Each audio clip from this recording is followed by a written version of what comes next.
Boys and girls, let's keep it at that. 12 months of planning and a lot of hard work comes down to this. We're all feeling pretty tired, a lot of work. And here we are at the final. Worthy finalists. Just quickly, there will be a lot of things going on at the end of the final, but I just want you to put your hands together for some people that quite often get left out. It's Jordan, Amar, Michelle, and the amazing Hayley, the bar staff that have done unbelievable.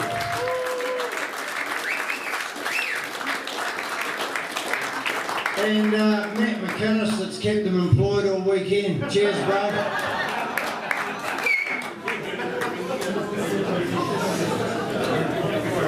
So here we go. From Otago and parts unknown on the other side of the world, 12,000 miles away. I'd like to bring into the arena Simon the Postman Singleton.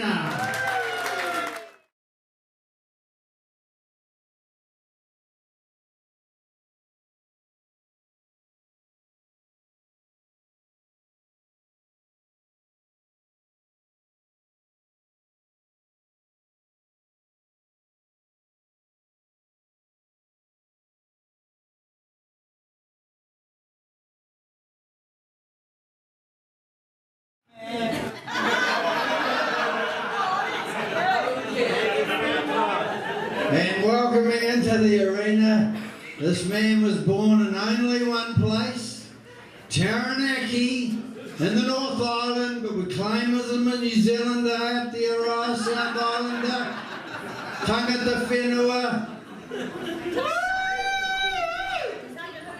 Des the Wiz, welcome!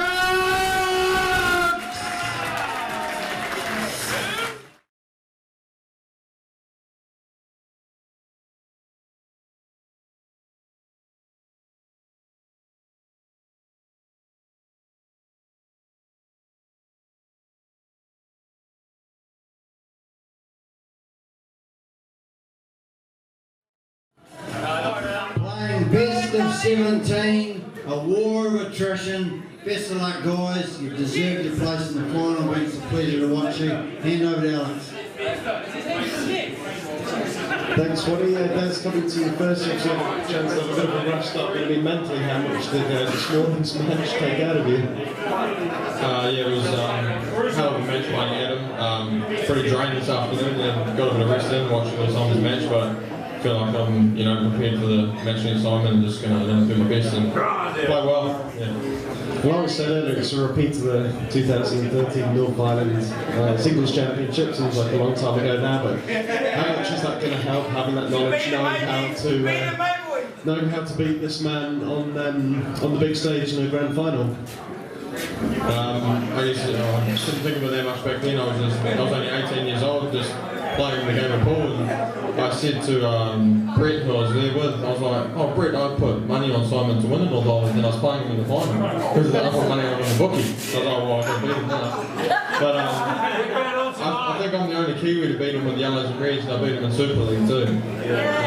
Hopefully I can make it twice. And one thing we haven't really touched upon too much over the last couple of days, obviously you've got the prize money, you've got the crown and the title, Brett's the knockout champion. We're also playing for a place on Team New Zealand, the Blackball World Championships later this year. How much does that mean for you?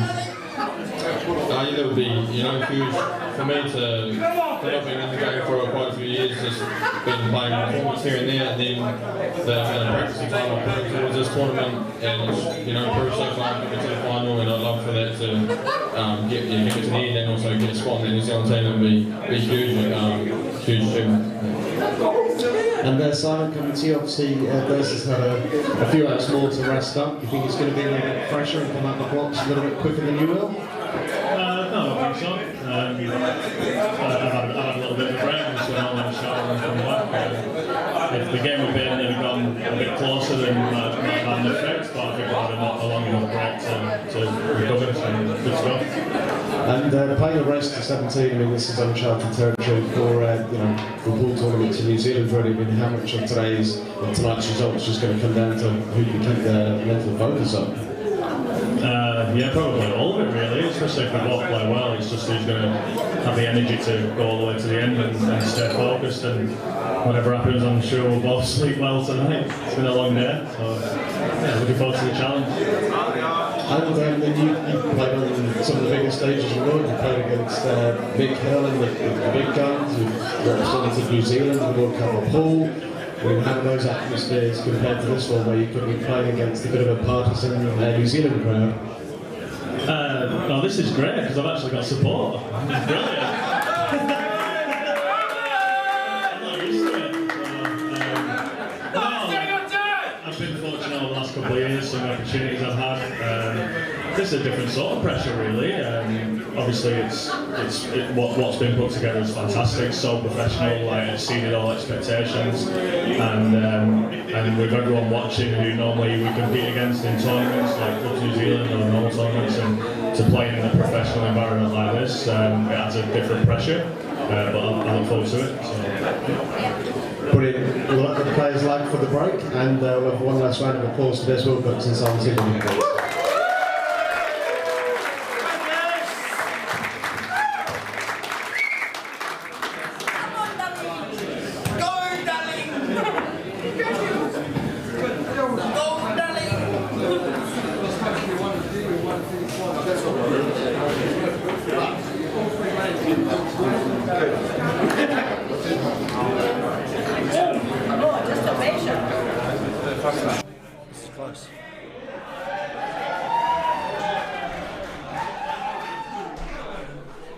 This is what you've all been waiting for, folks.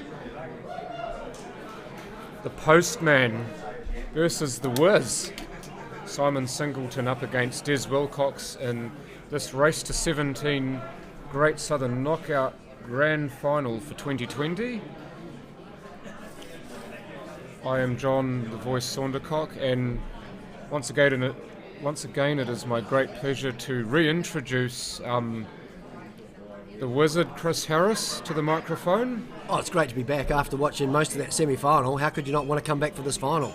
Oh, that's the attitude. That's what we want to hear. So Des has won the leg. Will break first, and he's gone and off. He so should Simon win. Will have a free shot first up. He should win for sinking the white. It's a great effort. To win for sinking one ball off the break. That seems to have been a better effort the way this weekend's gone. Yeah, it's not the start he would have wanted. Free ball in hand for Simon. Yeah, now, of course, remembering that there is no set established, and he's got a free shot anyway, that he can play one colour onto the other. So what he does here, if he plays the red onto the yellow, pots a yellow, then it's still his shot. Or even if he doesn't pot it, he still gets another shot, doesn't he? Yeah, he does. Well, he's not going to miss that. But I think the thing about these rules is that he still has to pot another ball, I believe, to establish a set. I know that it sounds a bit wrong because usually you pot one ball after the break, you establish a set, but because your opponent broke and fouled, I mean, your free shot is basically, for all intents and purposes, doesn't really count as a shot. So yeah, that had to go. We're about to find out. Yeah, that had to go, so Des can actually choose the the yellows here if he wants to. And why would you not? Because they're the more open set of balls. Oh, the thing that's a little bit ironic now, after a bit of a mistake from Des on the break, sinking the white, he's now in the box seat. Exactly. Well, this is what the game is. I mean, swings and roundabouts, you're talking about it before. Des, of course, as he's looking to do here, could play reds. He's got that right. This is what he's done. Now, if he can get himself just off angle on that red that he's queuing up now, then he can just drop that in slowly and be on that hard red on the rail.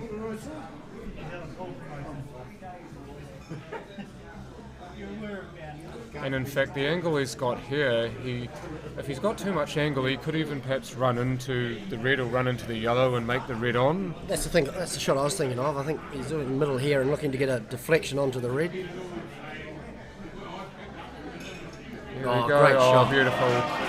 Listen to the crowd. The crowd have grown in number and volume since we were last on. There's a lot of skill involved in that shot, just to get that nice contact on the red, get it off the rail, put it in. Well, you Now have to it's play a it simple with- pot. Yeah, you have to play it with the confidence too. And the middle pockets have caught players out this weekend, but Des more so than many, with a couple of blacks that he's missed in the middle. But he's well and truly put that to bed, and he's got that confidence back to put one into the middle pocket with speed. I was going to say, that's part of the reason that Des has got in the final. I think he's played with some real confidence, taken on some tough shots, and he's played brilliantly throughout the weekend and thoroughly deserves a spot in the final.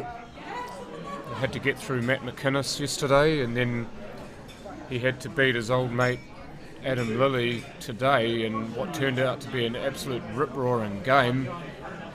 Simon had the slightly easier route, having beaten Brent Wells, although to be fair that's a bit harsh on Brent. He just didn't quite play as well.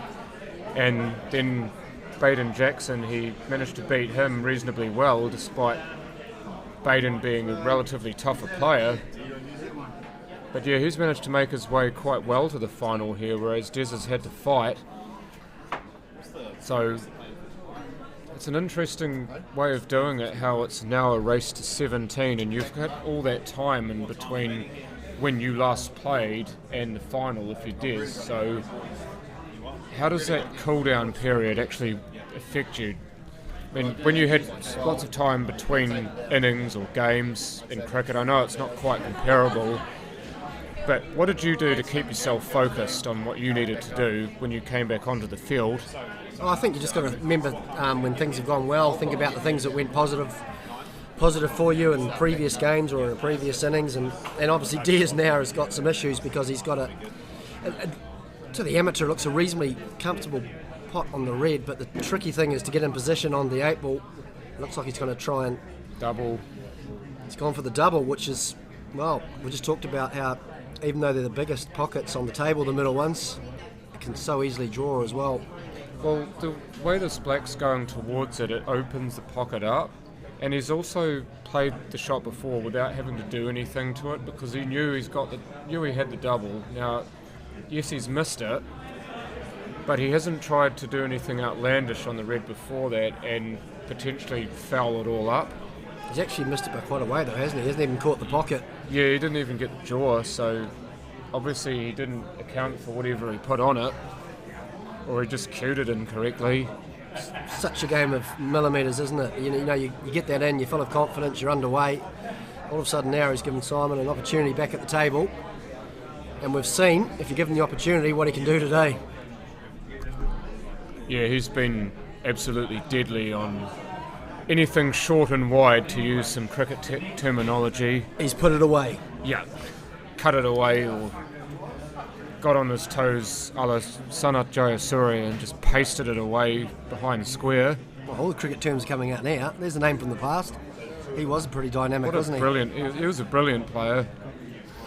Revolutionised the game for the opening batsman for mine. Yeah, he certainly Him did. and Kalu Watarana together. You've been practicing that pronunciation, haven't you? Not really. I just remember hearing it so often, especially when the Sri Lankan commentators say it, because of course they get it right and the rest of us get it wrong. I So just we remember- learn from them. I remember Tony Gregg saying it, and he just, because he was so excited about that pair, that was one of his favourite opening pairs.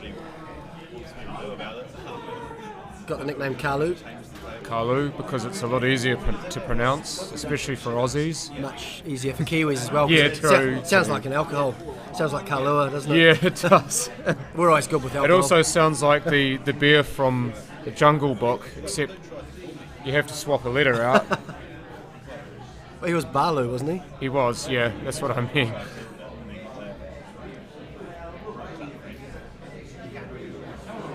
This isn't simple. He's got the black to contend with, and he's got the in-off potentially to contend with.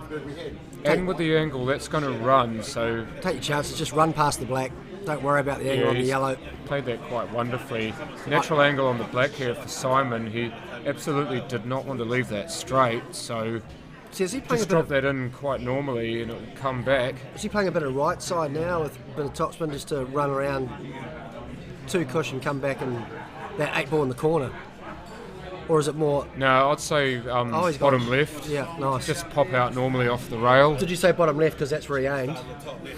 No, this shot here, bottom left. Nice. Because it will come back straighter down the table as opposed to towards the rail. So I wouldn't have been able to play that shot. I would have had to go on off the next rail and just try and roll it around. Top rail, side rail. Yeah. Oh, yeah? Because I don't have the tools to do the shot that he just played. Well, maybe you need better tools. Nice. Down goes the first black, so Simon with the very first frame in this encounter. I know it's an easy pot, but there was an element of confidence in that shot, just staying down on the ball nicely. If you watch the replay, and you just watch, just holds the position. Nice. Yeah, that's cueing. the way he means to go on, isn't Yeah, it? And yeah. it's also a message too to Des. It is. You're cueing them with confidence like that. It's like, this is where I am now. You've got to be this much better to beat me. We saw in the semi-final a couple of those similar pots, slightly longer, with the white being a greater distance from the 8 ball, and he actually missed them. So I think that was also a little sign to himself to say, cueing nicely. Like you said, this is the way we've got to continue. Yeah, these are the little markers that you use for success, and make sure that you do cue at your absolute best to stay down on the ball, to cue through the ball, to stay focused before you do that. Just things like that are so easy to forget sometimes when you're under pressure. The pressure of a final, there is none greater. Nothing off the break by the look of it. So we've had an in off the break by Des in the first frame, and this one's run dry for Simon. It'll be a bit unusual running dry too, wouldn't it? More often than not, they're going to sink a ball off the break. This weekend it's been kind of 50-50. Okay. I don't have the exact stats. I haven't been chalking them off as players have been breaking, but yeah, it's been 50-50 as to whether a ball goes in or not, which is quite unusual when you think of how good these players are and how honed their techniques at the break are, that they can control the white ball, but out of 15 balls that go all over the table, by and large, none of them go in. It's quite amazing how much little control you really do have of those balls. I'm not sure if it's Des' normal style, but it looks like to me he's playing pretty quickly. It might be something that he likes to do to get in his rhythm or his groove. Yeah, every player has a different tempo, Yep. and central to playing against them is to upset that tempo. It's like what celebrated left-handed baseball pitcher Warren Spahn once said: hitting is timing, pitching is upsetting timing.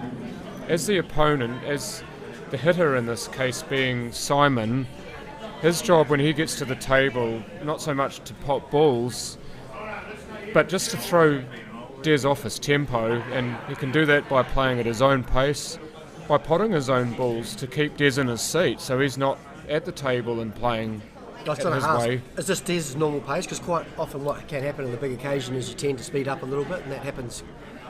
Yeah, the excitement gets the better of you. You just want to get to the shot, and you forget all those little guards that you've put in place, the little processes that you have in your head, and that's when you tend to rush things and make mistakes. I think Des's usual pace is kind of in the middle.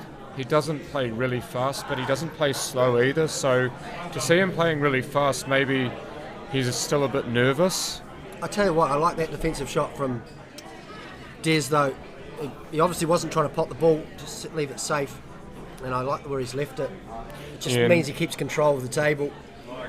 Well, apart from Baden, I think Des, out of the non-English players, has used the rules to the best extent. I don't think that he wanted that to go down. I think he just wanted to leave the white there and promote the red, but... Yeah, I don't think that red goes past the yellow into the corner, does it? No. And also it doesn't go past the yellow into the middle either on the right. I wouldn't be surprised to see him just take on the red here and leave that white ball just behind that Those 3 yellow balls. Sort of like that. Yeah. Just to only give him a look at those 3 yellows. Well, that's the, I guess, the advantage that Des got. Those 3 yellow balls are difficult, and there's another indication of we were talking about earlier, actually leaving the plastic framing on the table. Yeah, no, they've taken it off pretty quick, smart here. But yeah, with those 3 balls as well, there is a chance if Simon plays the wrong shot or plays the shot incorrectly that he could make that red on, or that he could inadvertently leave Des a shot on that red. You see the timer, or you hear the timer is still being used. Players do have an extension, I believe. Oh, what is the timer? 40 seconds per shot. Oh, I was asking. And if you hear one solitary beep, it means 30 seconds have elapsed. You've got 10 to go. Has that been throughout the tournament, or is that just for the final? It started off yesterday, but they had trouble getting it on the app because it's run off off a phone. So then they had to scrap it because it wasn't working properly. Modern technology, eh? Yeah, who wants it? Yeah. So, As we watch this on monitors with Ruida bloody microphones. for the pros out there, is this too early? I mean, to me, he's got possibly that yellow in the bottom right-hand corner pocket, and he can run into that pack of 3 yellows. Is that too risky at this stage of this frame? Is it too far out to play that shot? Looks like he's just playing safe. I wouldn't do it. I personally wouldn't do it. I'd do what he's doing now. Bar the white ball going in. Yeah, that's where he wanted it, right on the jaw. Snooker's Des on his 2 reds, but he's run too far and he's run into the pit. Into the elephant graveyard, so to speak. So he just needs to break that red out now and he gets another shot, doesn't he? Yeah. Needs to make sure he makes a rail though, because all of these balls are quite a long way from the rail. If you don't make a rail after contact, no matter whether you've got a free shot or not, then it's a foul. Same again? Yeah. Cheers. Oh, lovely shot. Makes a rail. Probably a little low on this with this red. A bit straighter would have been great, but Can you run it in dead weight, put the white near the rail, and then he can come back for the 8? the white's going to skew off too much. You see, he's hit it harder than dead weight, but he's hit it with right hand side to open the angle up off the rail, so he's got a straighter shot So he'll on look the red rather than having the angle potentially going behind one of those yellows. just a little bit of backspin now to come back for the 8. Yeah, Nice shot. just like that. Perfect. Couldn't have done that any better. And now this to open his account. Get himself off the schneid, so to speak. Oh, Down it goes with a plum. that'll give him a lot of confidence. Yep, very much the same way as Simon finished the previous frame. So Des shows that he can do it as well. Yeah, I think both these players are obviously extremely capable. They get an opportunity. It's like you said, it's who gets into that rhythm earlier and gets that confidence.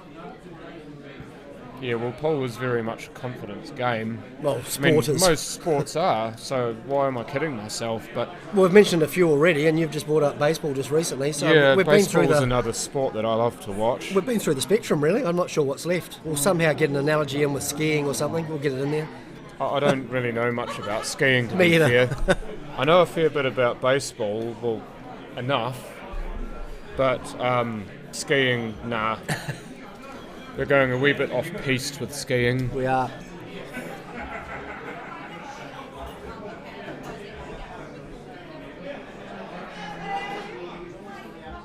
It's been a reasonable turnout.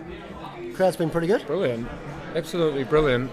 It was absolutely heaving like this last night as well when you had the semi-finals. Not the semi-finals, but the last few games of the quarters. And you had a big crowd in here cheering on their player, and so we've got so now, and you've only got 2 left in the game, so you're either Team Des or Team Simon, really. Well, it's nice when it's when you're playing sport at the top level, as these guys are. It's nice to have the support there and just create that atmosphere and make it a bigger occasion. You almost get a partisan crowd for these, don't you? It's like a North Island versus a South Island final. Des from Taranaki in the North Island, Simon from Otago in the south. So whether you support based on islands, you know who your man is. If not, then you go on the player that impresses you the most, or the player that you know personally. So Adam, for example, Adam Lilly, he now plays in the South Island, but he used to play in the same club and with Des Wilcox, so he'll personally be wanting Des to win this final.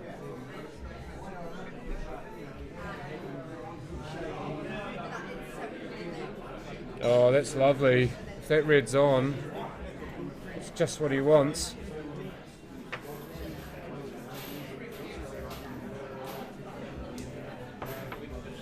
It looks like it'll go. That's a very good shot. Tara there saying that Des usually does play very quickly, so obviously I've not watched enough of him play, I'm afraid. No, I like that. Then that means that this occasion hasn't overawed him and he's playing the way that he'd normally play, and that's what you've got to do on the big occasion. Just play your game, not so much play your opponent. Yeah, you're playing the table, but more than that, you're playing against yourself. Yes. In any mental battle, it's always you versus you. Yeah, so play at your tempo, at your rhythm, and it's great to hear that Des normally plays quick, because that's exactly what he's doing tonight. And I reckon that's his best chance. Yeah, you play your way, your tempo, your game. You've got a trademark on your own game. Nobody else can play your style, so if they're trying to do so, you're luring them right into your trap. So Des playing quite quickly as he is. If Simon starts to quicken his pace up, then you know that Des has gotten into him. What a shot that was. Yeah, he was talking, he was pointing at the Reds with his cue because he wanted to just shift one of them. He was looking for a wee cannon, wasn't he? Make this red on though, the one closer to the pocket. I'm not sure if it goes, but he just cuts it. Does that go straight in? I also wonder if that plant's on, but I do believe this is on. You can manipulate this to be on. Or in the corner, look at this! Lovely shot. Oh, the cueing was just so beautiful. That is not an easy shot, folks. That's pure as well, isn't it? The position of the white as well. Great control. That's one that you want to take your time because you want to savour that, and you want that shot to win you the frame. Yeah, here we go. 1, 2 rails. Look at the position on the black. You couldn't have asked for any better. So easy to just run into those yellows or to overscrew it and end up behind the yellow in the middle or even going off. But Des has just got it on a string at the very moment. 2-1 Des Wilcox. There's a couple of lovely pots in that frame. And again, he'll be gaining confidence from all of those shots that he's playing. Oh, it's just sumptuous to watch, though, isn't it? As commentators, I mean, our job's made that much easier when players can just do things like that. Well, you also know when they're playing well because they make it look so easy, as Des did there. And that's 2 on the bounce. Yes, indeed.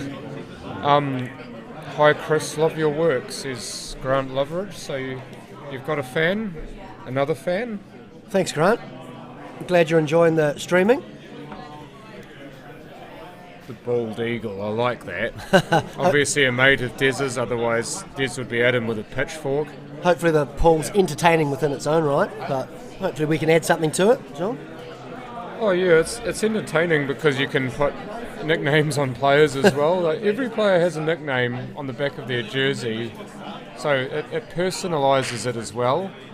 You don't just know them as Simon Singleton or Des Wilcox, it's Simon the Postman Singleton and Des the Whiz Wilcox.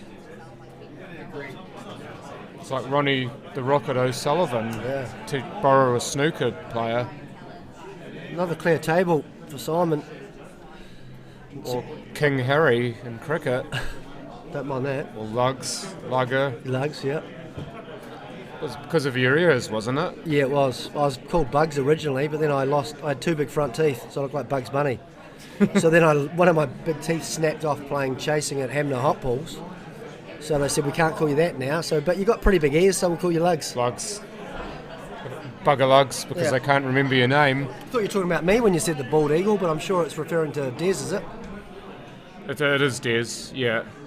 Yeah, nothing wrong with his haircut. That's a good-looking man, Des. Nothing wrong with that hairstyle at all. Not at all. Save a fortune on shampoo. You guys could be cousins. You just don't know it. Well, I wish Could be related. I wish we were related because my pool would be a lot better than what it is currently. Des could be your coach even. Well, he did, Learn from somebody who shares the same good looks as you. well, he did a good job of coaching his partner because she played a wonderful shot in the break, didn't she? Yeah. The latest money shot that was successful was Kumar Balachandran, who, if you see where the black goes in the midpoint of the top rail, the white goes in the D, Yeah. he doubled it softly into the middle pocket. Oh, that's just brilliant. Softly, he played for it. He didn't just bash it and hope it went in. He's a good player, obviously. He's not a bad player, but obviously he practiced the shot in case his number got drawn out for the need more money shot. He practiced the shot, and then when it comes time to it, he absolutely nails it. Brilliant. Oh, bad miss by Des. He'll be disappointed with that. That's one that he'd normally put away. Yeah, to be fair, even if you practice a shot a million times, to actually do it in the one-off big occasion, it's a difficult ask. Here is that money shot, by the way. You only saw the back end of it, but he's just going to fast forward through it just so you can see the whole shot. Here we go. Kumar Balachandran. Mr.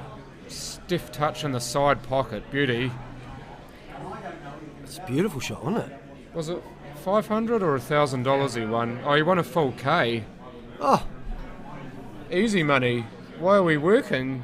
why aren't we getting drinks? Yeah, I mean, I should have hit him up. He's still in the building. Oh, he'll be the talk of the town tonight. Everyone will be hitting him up. That's a shout the bar, isn't it?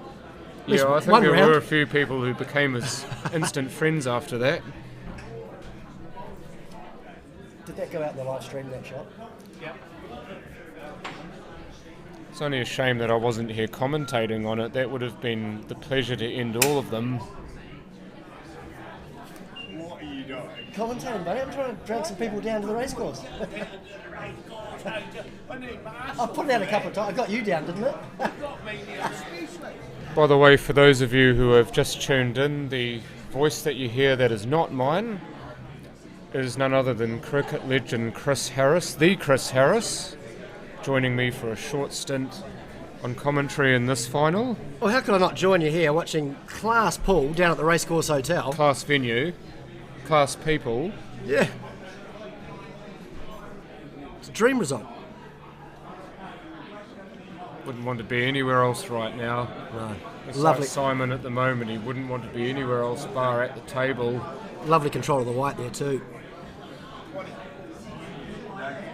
Yeah, you got just off straight on this yellow, which is fine because the white will come more towards the middle of the table and be pretty much perfect on the other two, or one of the other two.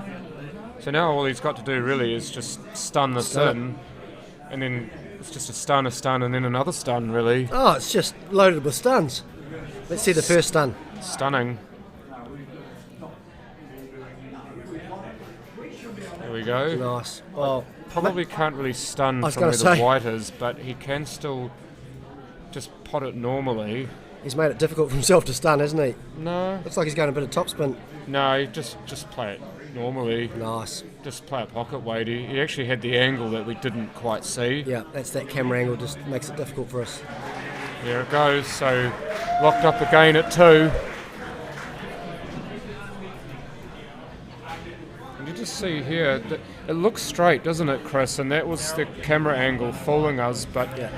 Yeah, nice. it was just off straight. So all he had to do was pot it, natural position on the black, and then the rest just follows.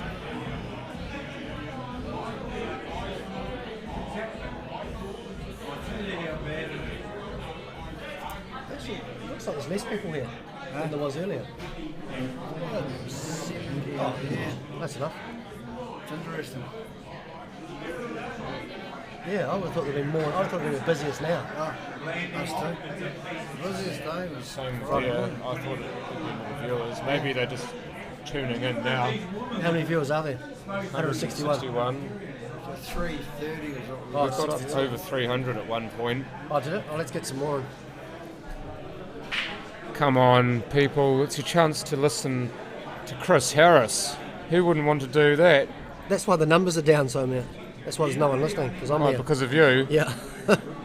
I thought the numbers would be up because of you. I thought they'd be down because No, maybe the numbers, they don't know what's happening. No, the and numbers- you need to tell them what's happening. the numbers were high, but then the word got out that I was doing a little bit of commentary on Paul, and then everyone just signed off. It's like, oh, he doesn't know anything about Paul. Why are we listening to him? But turns out you do know a fair bit about Paul. Yes, indeed, Grant Loveridge. Did you read that? Nice, Grant. Yeah, I'm not sure if I do know my way around a dance floor. But You I sure that was not Vanessa showing you around Yeah. the dance floor? I had a great teacher and she showed me around and I just followed. Yes, dear. I tried Yes, to follow dear. with some rhythm, but Yeah. oh, lovely touch. Promotes the yellow beautifully. Looks like it will pass the other one into that middle pocket.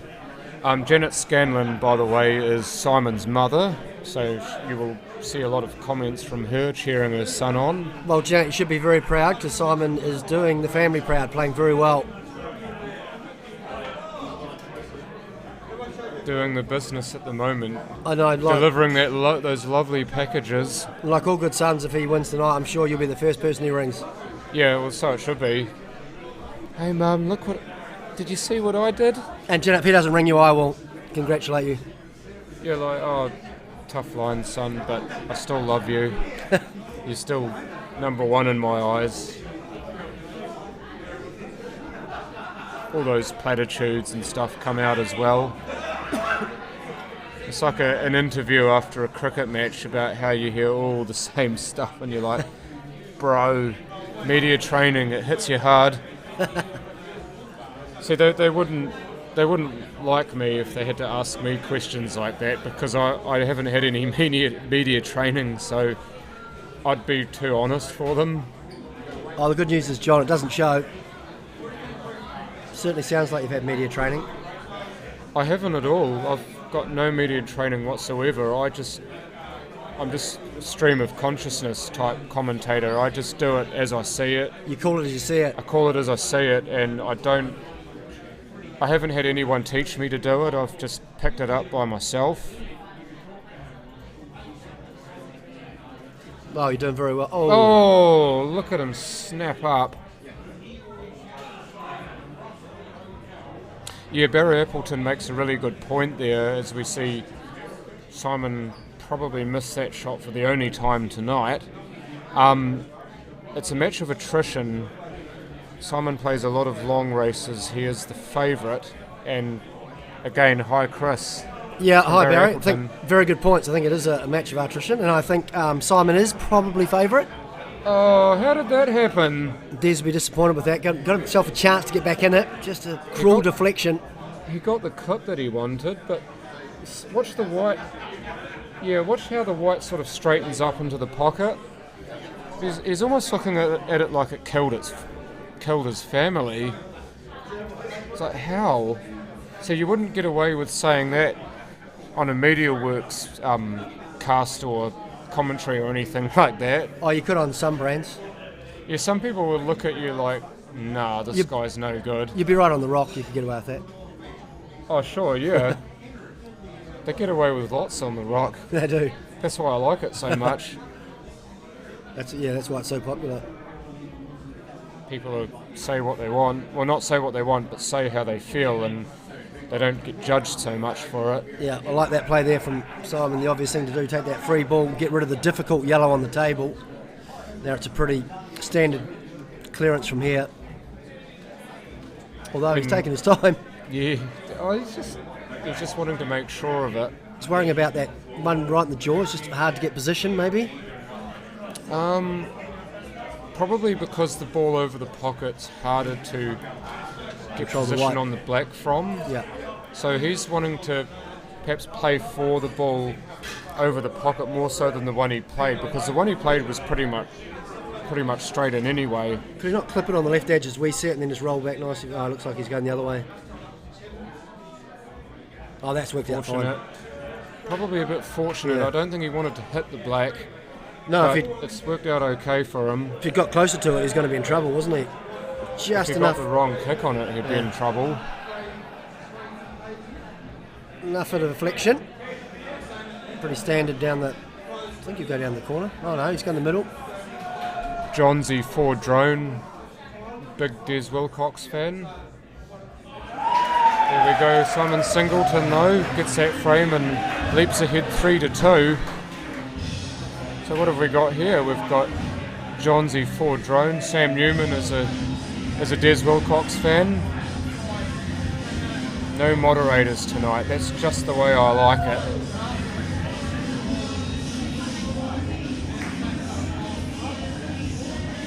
Oh, is that Tara back?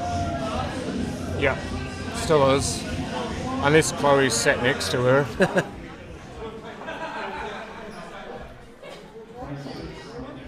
So now Tara would probably be quite impartial, I'd imagine, now that her husband's not playing in this.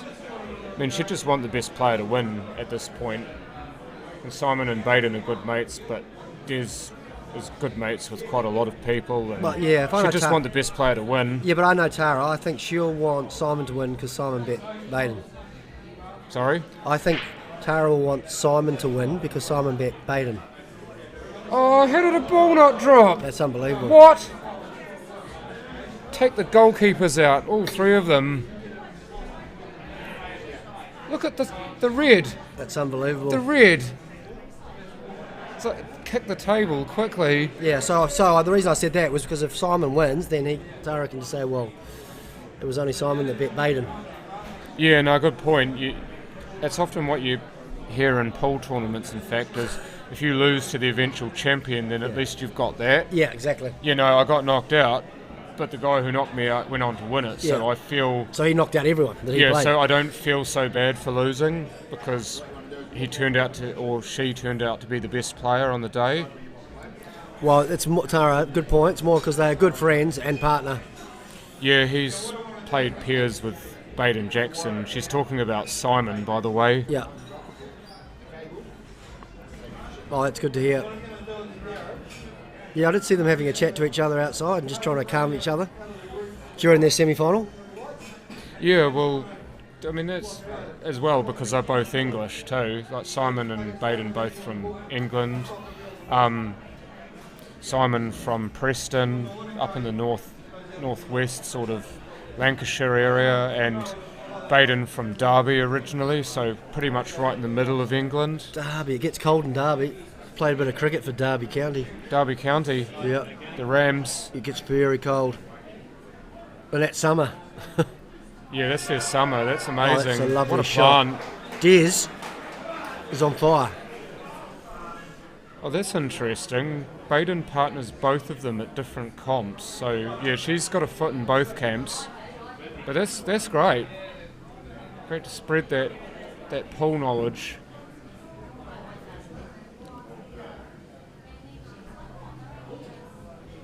Sam Newman saying that he owes his very pool life to Des. He taught me the game of pool. I would never have picked up a cue if it wasn't for Des, so that's obviously something that you're always going to treasure, isn't it? Yeah. Sam. And Barry Appleton, I like that. There are no losers in pool, and we all compete. In worst case, we get second. True that. So true. It's just a game at the end of it, and I know it sounds bad because it's a pool tournament, but yeah, the rack's still on the table. It's Chris just pointing that out to me. And Grant Loveridge there, go the Naki, so he's barracking for Des as well. A beautiful part of the country, the Naki. And your real name, just echoing what Tara had just said.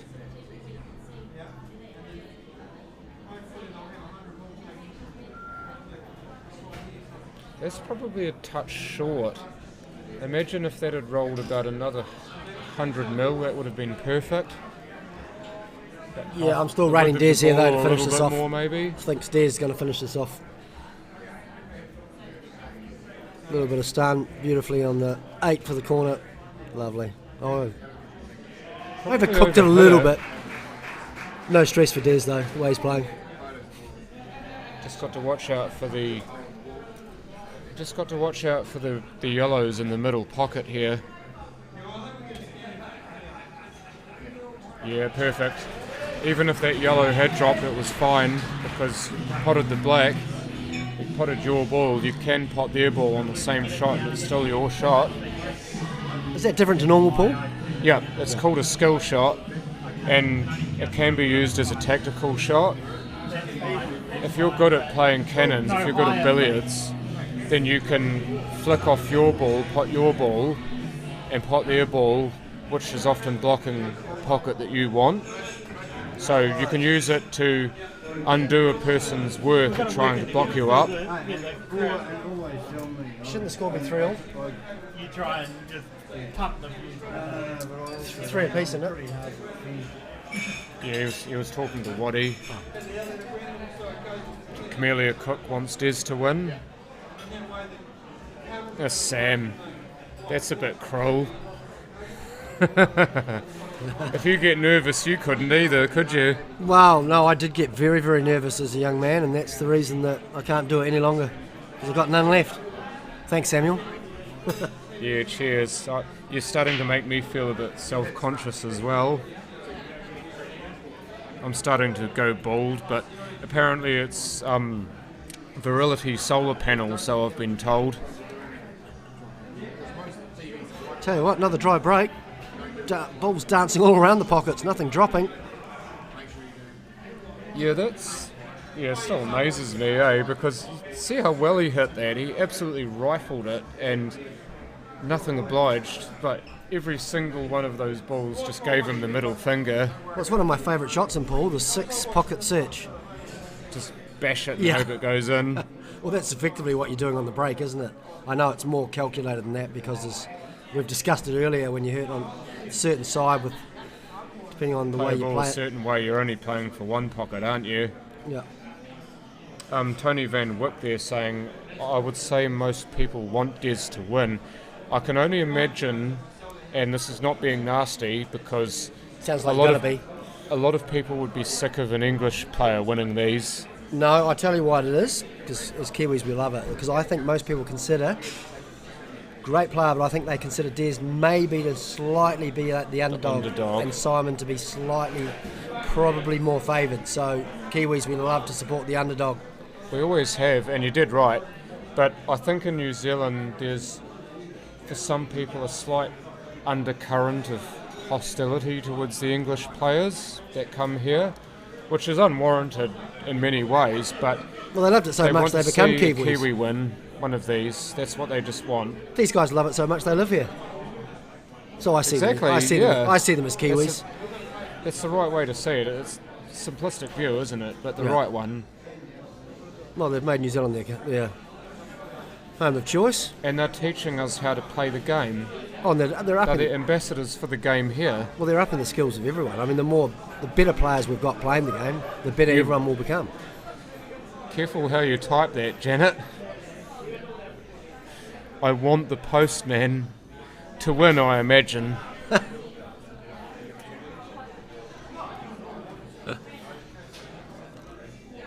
Yeah, I'm with you, Terry.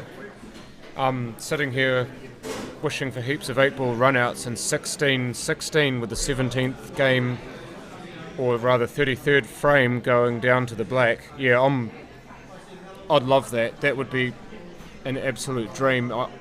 I could literally die happy if that actually happened. Or maybe not. Oh, here's one. I'm too young. Here's one for you, John. What sort of cue is Simon using? It's from Devi David. A 9-ball cue? No, it's a Miz cue, I believe. He's actually got the logo on his chest. I believe it's a Miz Kamui cue. He's even got the Kamui glove, if you can see that when he's got his bridge hand on the table. That's what I would have guessed as well. Right. Just eyes closed. It's just put a pin somewhere random.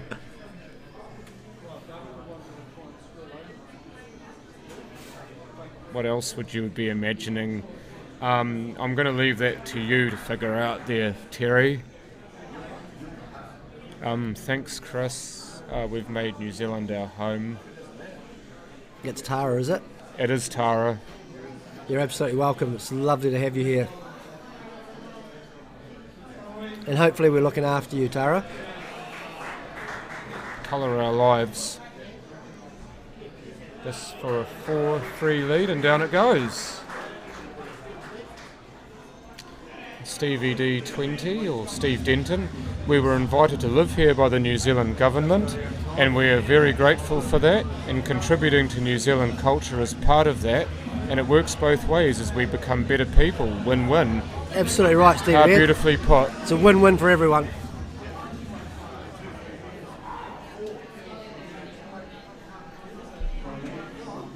Yeah, I mean, countries do better, in my opinion, when they have a more welcoming attitude towards people from other countries. That's just how I see it, because you can learn so much from each other, and your life yourself, you can say, look, I've got a mate from this country or this country or this country, and I've learnt from them, they've learnt from me.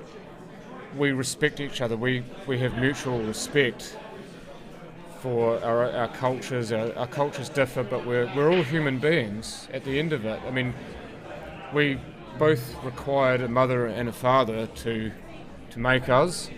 Have you done a bit of preaching in your day?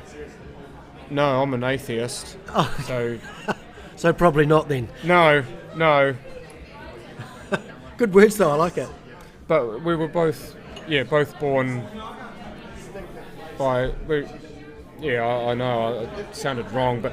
Not at all, no. I knew exactly what you were trying to say, and I think good words. And I think as New Zealanders, we should open our arms. And also, the fact is that the geographical location of where we were born, as well as our parents' skin colour, defines our own in many respects. So people who dislike others basically because of their skin colour, obviously they're wrong for doing so, but they're ignorant as well. Look at this! Is that allowed? Yes. It's because of the cue he's using, isn't it?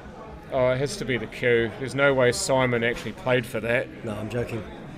Yeah, he was going for the straight double, wasn't he? At least he hit the jaw. That's what can happen. It's actually left him on. Not quite. Oh, that's nasty. Or maybe not. Is there a wee opening there? I just wonder if he can see that red furthest away from him. I think he can. The red right in the middle of the table looks like it cuts into the corner on the right, top right. Would have been good to see a Māori play. Yeah, that's true. Using a taiaha. Oh, good luck. How would you sight one of those? How would you sight down one of those? How would you cue with one? How would you chalk the end of it? It's a Māori spear. A taiaha. See, we're learning from people who aren't New Zealand Europeans. Well, I've already learnt something today already. Yeah. To swing it at the ball. You can't hit the ball with anything other than the tip of your cue, Terry. It's actually written in the rules. Is it? Yeah. Well, see, I've learned a couple of things today. I thought everyone knew that. Even players who don't play pool No, for that a makes sense. living. Oh, I thought it was so obvious that there wouldn't even be a rule, but I suppose you need to write even the obvious rules in. Otherwise you have loopholes and people just whack the balls with the side of their cues. Yeah, Des got a couple of tricky balls here, but he'll make his way around the table. It's a bit like the first semi-final, the first 7 games, ending at 7-all, and this is Nip taking and tuck, yeah. As Alex eloquently referred to it as. nip and tuck. Yeah. frame for frame, Good program, neck and eh? neck. You ever watch it? We are nip and tuck. Yeah. Two plastic surgeons. I know what it's about, but I've never watched it because I enjoyed it in the I've early had days. I'm just to be honest, I've had enough of watching medical themed shows at the moment. No disrespect to any of them or people who watch them. Yeah, Grey's Anatomy or ER. Sorry about that. We're getting too deep. What about Shortland Street? I have watched that, yes.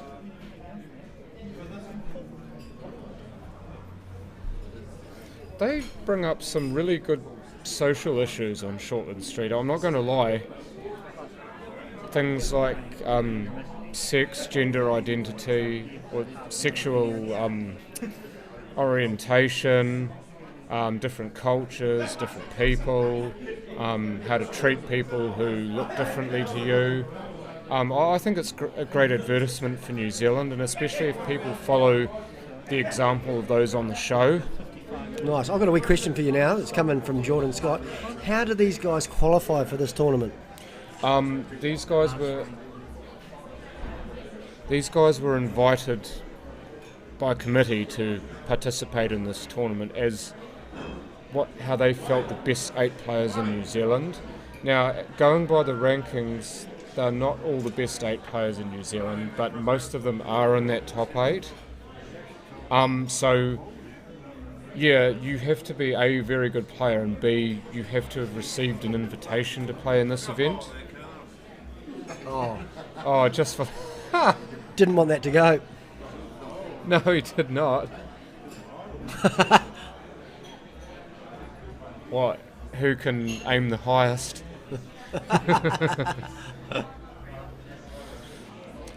Tony Van Wyck with a good piece of knowledge. I believe I read this about him in the interview that he did with Alex Stones, because all of these players did interviews with the man behind Inside NZ Pool promotion, Inside New Zealand Pool, Alex Stones. Simon did say that he was originally wanting to make it in the UK as a pro snooker player. So a good piece of statting there and information by Tony Van Wyck. That is interesting. Most of these guys have got, I'm sure, some snooker background. Jimmy White was one of my all-time favourites. Who was yours in the snooker world? Just going to be honest, Ronnie O'Sullivan. I just love watching him. Oh, he's just so clinical. clinical. I don't watch a lot of snooker, but he Hurricane just Higgins? makes the game great to watch. Yeah, I found, Hurricane Higgins was cool. Jimmy White, because he played quickly. Stephen Hendry was quite handy. Yep. In his day, he was dominant. Steve Davis, brilliant player. Found him a little bit boring. Because he was so good. Too slow, too methodical, yes. Too much like a robot. Yeah, brilliant player, and you could never take that away from him. But brilliant. Robotic. Yeah, just a little bit. But a bit like, some people would say Pete Sampras in tennis was a bit like that. Just clinical. He said he brilliant player, and you'd never take it away from him, but boring. And some people might say that about Bjorn Borg as well. Like, he was an absolute iceman. So Baden also on the Pro Tour in the snooker world. Tell you what, it'd be tough in the UK on the snooker tour. There'll be some brilliant players over there. Oh, hell yeah. And it's a game of millimetres, despite the table being that much bigger. Yeah. So you have to be perfect with your cueing and your mental game. I'm telling you, just to be on the Pro Tour, you've got to be a heck of a player. And then to really make it, you've probably got to be in the top 20 probably to make a living out of it. In the UK, there are thousands and thousands of players too. It's amazing. You talk to Baden Jackson in particular about what it takes to make the Pro Tour, because Tara Jackson was just talking about how Baden used to be on the Pro Snooker Tour in the UK as well. Now, you talk to Baden when you can about Pro Snooker, because he's got a good inner workings of it, and it's amazing the hoops you have to get through to even be on the tour. Never mind being one of the top players in the country, but just on the tour.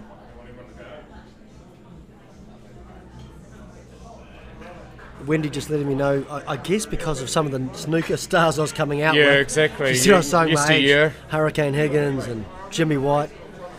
Back when I was still in nappies and it just started playing cricket. Yeah. Can I just say that I was a young man when I was watching them? Or a young boy? Well, in that case, I wouldn't have even been born. No, I don't think it would have been. I would have been the apple in my father's eye, so to speak. But I tell you what, we've seen a couple of brilliant shots from Simon Singleton in this frame. Great to have you supporting us too, Janet. Thank you for your comment. Oh, he's not happy with that. No, he didn't. The black rubbed into the way. Done all the hard work, and now he's left himself. Well, he's snookered himself. Just after it's a commentator's curse. Just after I talked him up. He just went and bigged him up, and now he's just gone and done that. He's played a shot like I would have, and now he's left himself. Yeah, well, the game there for the taking. Now he's left himself no option, but probably go up and down the table. Rail, just pot it. Damn the torpedoes! Just top the ball. Yeah, pot the ball. I tell you what, even if he doesn't pot it, but if he hits it square on at dead weight, there's not an easy shot for Des to get back into it. Yeah, just needs to make contact. Yeah, that's a pretty hairy cut into the middle. If the white stops around where the yellow is, I'd imagine he'd play this for the weight. Yeah, I'm not sure if he won't mind too much if he doesn't pot it. He just got to make contact. Yeah, and don't let the white ball go too far off. No, he's done it well, I think. He has done it well. That'll do just nicely. That, I don't know whether he can see that red into the middle. Well, what it does require is a brilliant shot from Des, and I can't see any other option but him having to try and play it. No, he's got a snooker. Is this still timed? Seem like they're taking longer than other matches. I believe it's still being timed. Yes, it's still being timed.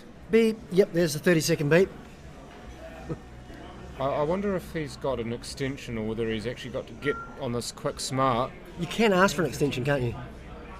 Oh, lovely. Oh, love your work. Still not easy though, No. but I imagine there'd be a snooker in the offing here. I think he's going to pot it. Connor, he's digging the spikes in there. Two-way shot.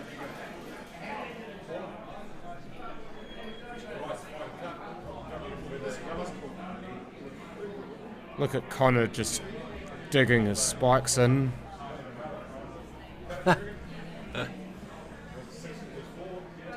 Are you saying that he's unfit? Is that what you're saying, Connor? Or that he's unmotivated? Tell you what, Des might have to ask for another extension here. You only get one a frame. Well, you better hurry up then. Tara's saying double it back. If you don't pot it, you'll at least get it over the pocket. That's exactly what he's doing. Oh, that's all right. He's done well. I think he was playing for the pot, but thinking if he missed, that was boot the yellow out. He good played option. it with positivity. I like it. What's that? I looked at the clock, there was 25 seconds still remaining. Remaining. From that shot. Really? Yeah. That's only 40 seconds, isn't it? Looking for the snooker. Didn't get the snooker, but he did get the yellow in the way by the look of it. Well, that was the second best option, wasn't it? Make sure. What he actually thinks it's on. He was just standing behind me looking at the screen. We may find out if it's on here. Well, even if it's not on, he's going to leave the white safe down the far end of the table, and he's going to leave the red over the pocket. Or he could try and snooker him behind the black. Oh, what a shot. It was on! Oh, he's And he got the lucky draw. He has too. You need a little bit of luck in this game. Otherwise, the white would have buggered off down the table and it would have been a long black. Now it's a short black. It's like how you have your coffee, isn't it? It's a short black, yeah. Got it! Got it! What a shot! And as we've seen a lot 4 today, apiece. it's all even. And I do believe that we are going to an intermission, so 5 minutes, folks. We will be straight back. Please stay with us. Wow, I've actually got to shoot again. I'll see you before I go. No, I've got to shoot. I've got to shoot now. I've got to take Sophie into town. Take care.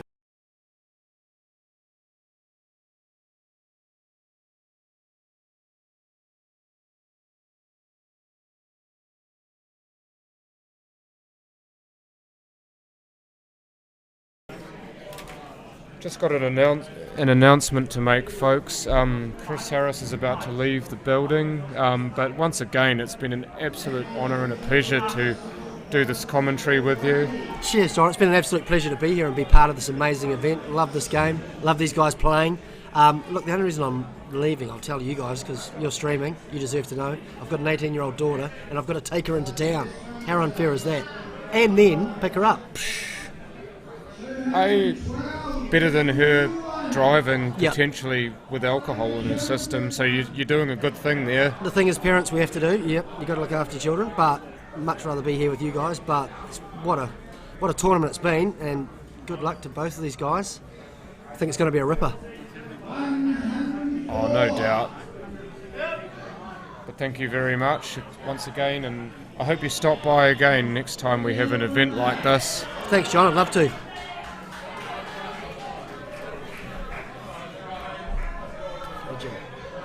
Thank you. Right, I'm going to go and rush them into town.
Hi guys, Michael Hayes here, back on the commentary, taking over from Chris. Co-commentator John has just temporarily gone AWOL. I'm not sure quite where he's at, but we'll be getting you guys kick-started and he'll be back with us shortly.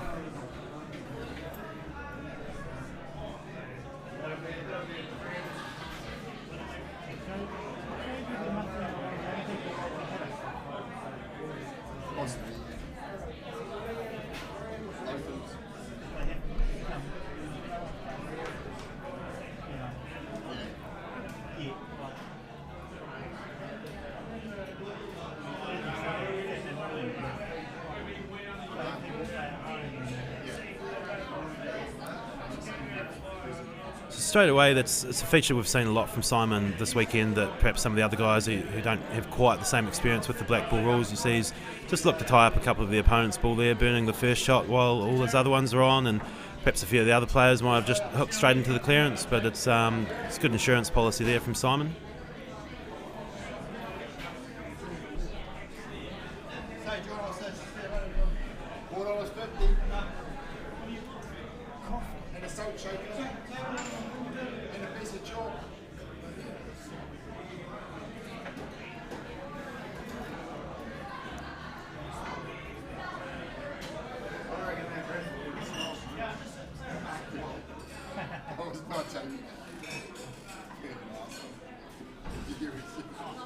Luckily we weren't on the audio and the mic. Backing up. I'm not that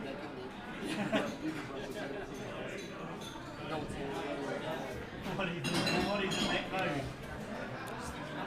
Looking pretty straightforward for Simon from here. Just 3 balls left to run out, all on. Shouldn't make any mistake of this.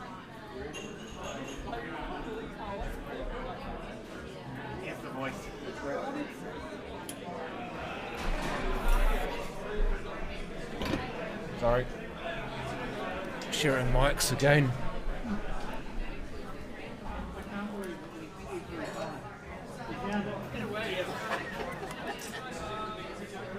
No. Are you? F9.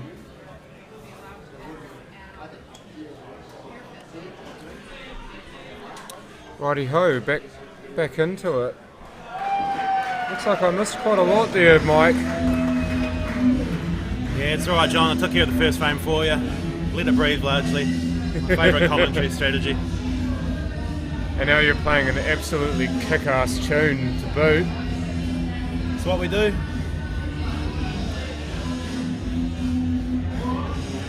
Look at all the comments since I left. Holy crap, there's almost a whole page of comments.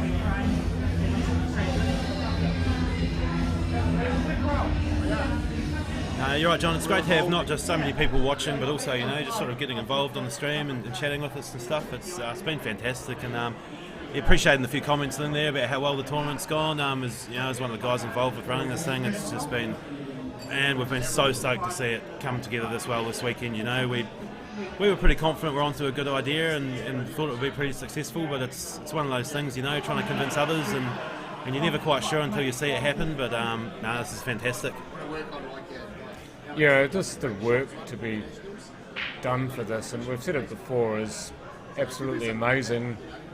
And to see it come to fruition, you must feel a sense of pride. Oh, massively. I've been saying to a few of my friends recently, this is one of the proudest things I've ever been involved in, and it's pretty rare I'd probably put this much sort of work and effort into something that's not, like work or study related or something like that. But I think all of us have got the passion for the game and we love it, and we felt this was the sort of event that's been missing from the New Zealand Q Sports calendar for a while. We've got the talent here, and we just needed a better platform to showcase it, and I think this event is nailing it. This is what we've got.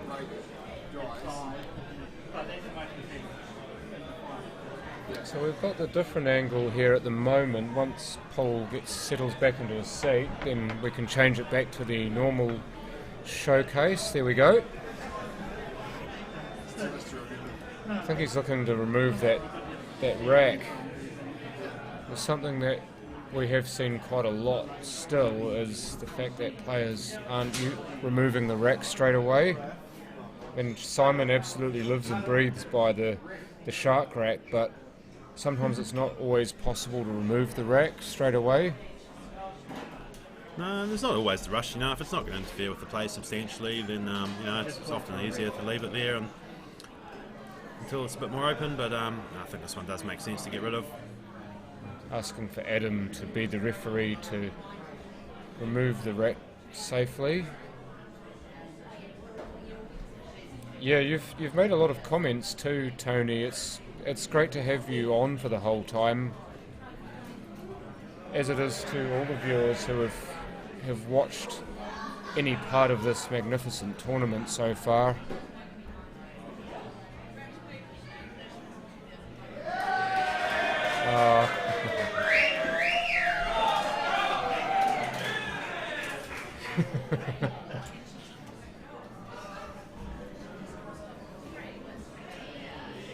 Simon mounting the table here.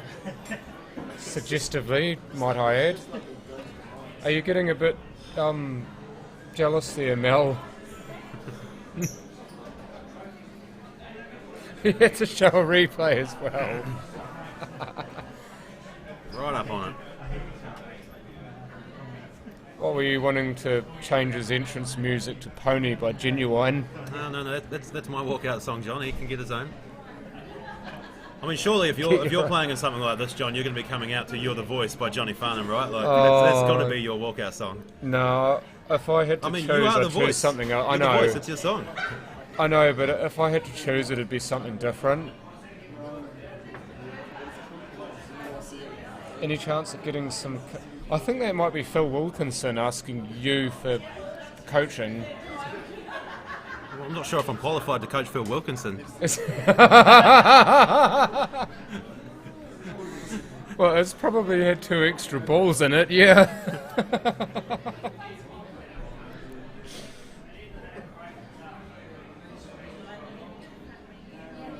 Sounds like something Kerry Wirtz would do when he plays behind his back, or he generally defies what the human body should be able to do.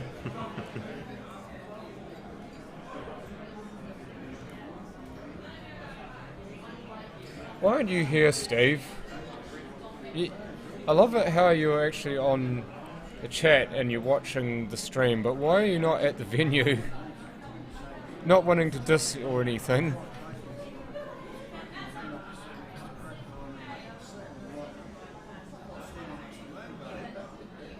Oh, he couldn't get the cover. He's trying to put it in the way of the red, but he overcocked it. Definitely a clearance on here if he can get onto that red that's right near the black spot. Yeah, it's definitely the problem ball. We should see how he approaches it. I was wondering if there's the angle here. Hello, just like this. No problems. So if we can find a way here to sort of... I'm wondering if he'll go for that red in the centre of the table and try and get on for the one further up and come back down to the top near the black, but... Yeah, it might be a bit more safer to start with this one. Down. Yeah, I mean, it's always nice to try and start at the far end and work your way back towards the black ball if you can, but not at the expense of having to take on tougher pots and posies. Sulking, washing it through your empty bottle of Jack. Allowed to sulk with my wife, see you soon. There's so many different little statements in that comment there. It's a tough one, and I feel for the 4 guys who've, sort of gone out in the first round of this, and it never feels good, to go to an event and lose and be done straight away, but you've got to remember that when you've only got 8 players and they're 8 of the best guys going, and you look at all the names who are not even here, it really is, just an achievement just to be here playing in this, so I'm sure that's not much consolation to the guys, but no, they've been a part of something special, and hopefully they've enjoyed it. Yeah, I'm hoping that's the takeaway from this as well, is that they've been some part of something revolutionary, and even if they lose the first game, even if they get beaten badly, they're still, you've got to feel like I was part of something magnificent here. Oh, it's a well-controlled shot from Simon. That wasn't easy, and he's played that perfect. Might have wanted to be slightly lower on the table so he could pop that red and have the white running a little bit closer to the black, but he shouldn't have too much problem just dropping this straight in, maybe come back out off the cushion and black to the corner. Just keep it simple, eh? You didn't need to do anything, just pot that, be straightish on the black, and just one good stroke and you're 6-4 ahead. Well, that's it. And by this stage, these guys have had, probably, 40 odd frames under their belt. So at this stage, you're pretty confident in your queuing and potting if you're still going at this point. So yeah, often a lot to be said for just giving yourself that look on the black and just making sure you queue it well. Exactly what he's done. Didn't find its way in cleanly, but it's in. He's used the whole pocket, but it's in. That's all that matters. Steve's had 21, 44 frames. 13 and 8, 21, and 15 and 8. Who's that? Sorry. Steve. Not Steve. Sorry. The guy, Simon. He's had 44 frames for my count before this final. It's a lot of pool, and that's even though it's only 3 matches. That was the focus here is getting these guys into a long race where they've got a better platform to sort of relax and go about their pool. And it's what we've seen in multiple matches, which has been brilliant. There's plenty of time for momentum shifts. The number of games where guys have raced out in front and then everything switched up. That match between Adam Lilly and Des Wilcox is just an absolute standout for me. It's probably the best game of pool I've ever had the pleasure of watching live, and luckily calling that one. It was just fantastic to see the shift in that game. Oh, we were jumping up and down in our seats calling that, especially towards the back end of the game. We just wanted it to keep going, didn't we? Obviously it had to end at some point, but can you imagine if Adam had potted that ball before the black and then the black, and we would have been hill, and that's the only possible way that could have gotten any better, as awesome as that match was. Yeah, but there's a saying John, my father, always used to say to me when we used to play snooker, and he always used to say, if your auntie had balls, she'd be your uncle. I think I must have been quite shocking as a young fella for pulling out a lot of what ifs, and if I'd made that ball and if I'd got that white ball there, and that was always his response to me. And at the end of the day, it's the result that counts. It's a good chance here for Simon. Unfortunately, Des scratching off that break. It's it's a lot more of a penalty in these rules with it counting as a foul. The other World 2-shot rules. If the white ball goes down, it's just one shot. But behind the headstring, big chance for Simon here, and he's just finally built a little bit of a lead for the first time in the match. And if he can go 3 up, that's sort of just starting to ease away a little bit. Follow the template of all of the other matches in which the players have gone on to win. Like, apart from the game between Simon and Baden for the first, 40% of it anyway, which was pretty much neck and neck the whole way through until Simon pulled away, a player has at an early stage of a match who has gone on to win been a fair few frames in front. So that seems to be the recipe for success here, is to be that few frames in front and build that cushion. I wonder if Simon can go 2 yellows in the same time, 2 shots in a row. Yeah, he did it again. 4 balls and 2 shots. Bit of showmanship, we love it. But all necessary as well, because every shot segged into the next one. That's cool. Alex got into me.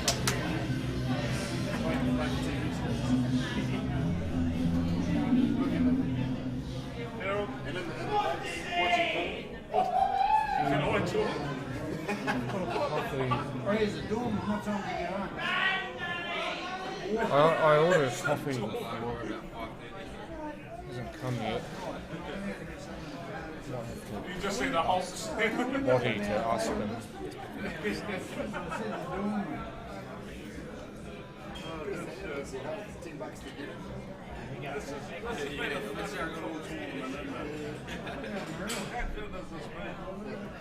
And the stream, I was watching it online. Another good break from Simon. He's pointing out earlier how when he gets his tempo right, he hits that yellow in the centre pocket every time, and he's done it again. Yeah, this is the virtue of the break from the side. Good job, man.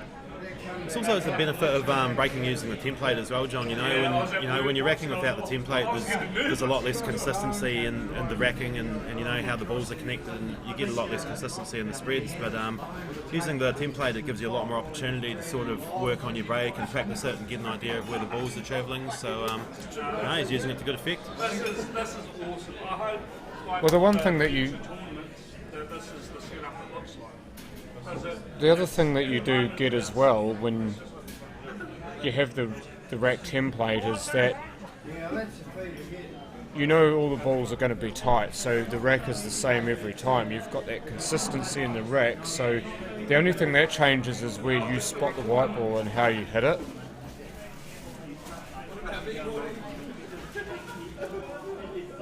I believe so, Jordan. Certainly from Simon's perspective, because of his recent experience playing in 9-ball, he's kind of adopted that break.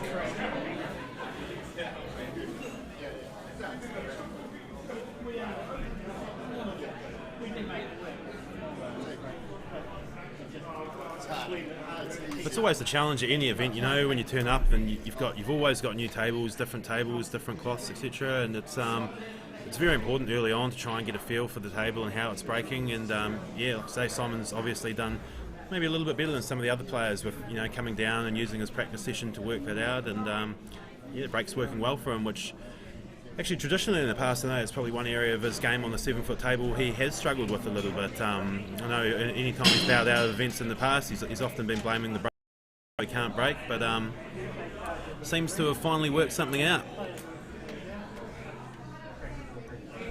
Looks like a snooker break. Generally you're not looking to disturb a hell of a lot on a snooker break though, whereas you're looking to disturb the balls with a break that's not really hard.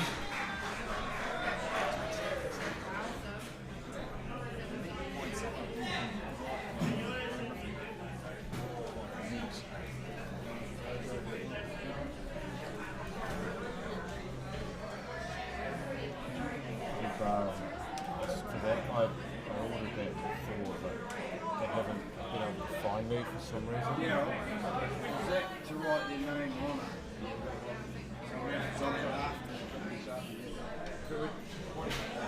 it? Just to stay away from the reds. That was the scare on that shot.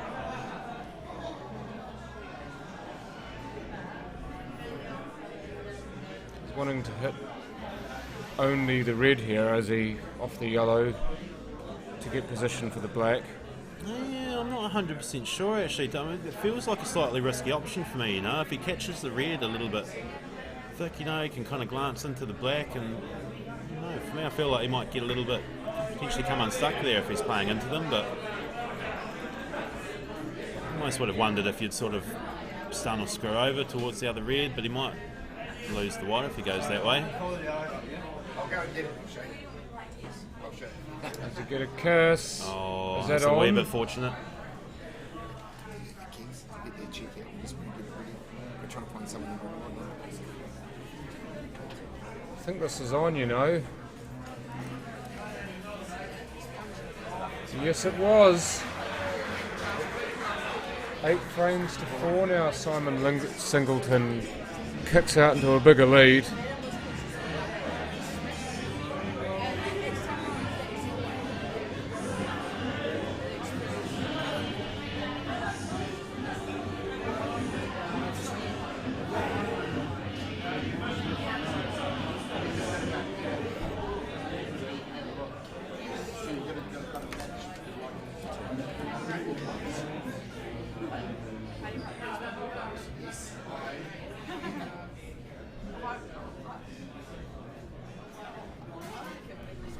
Yeah, that is very true, Grant.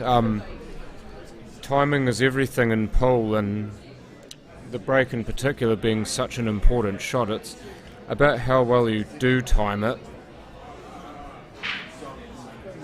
You see, he's played that quite...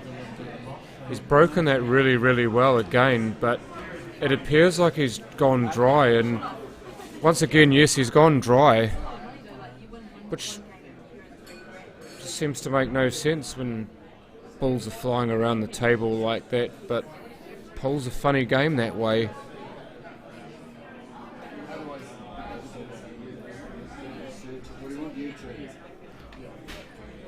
Simon looking at the yellows here.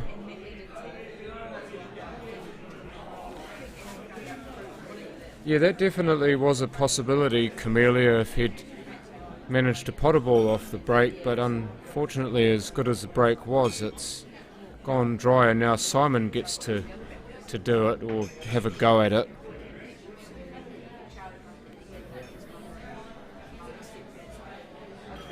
Yeah, that's pretty much the gist of it, Jordan.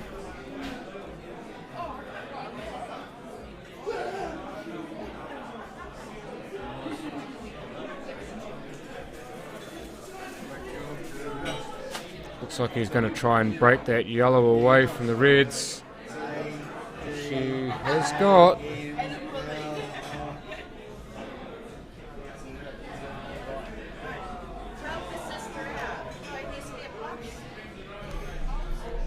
So Mike at the moment away doing some official business. So for this point it's just me.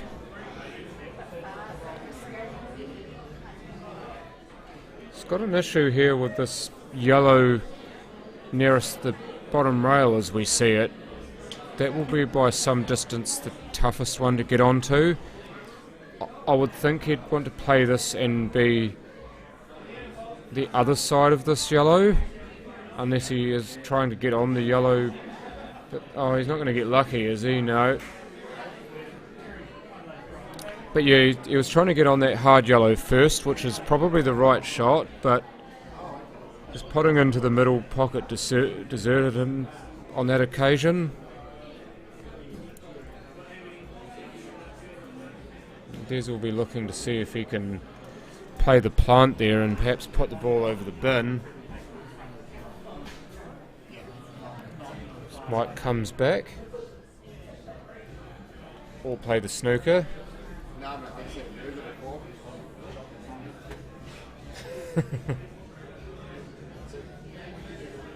Gilly.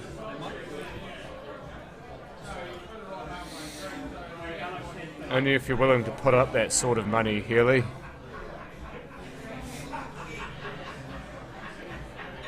There was a slight block just before on the screen, but it should be worth it.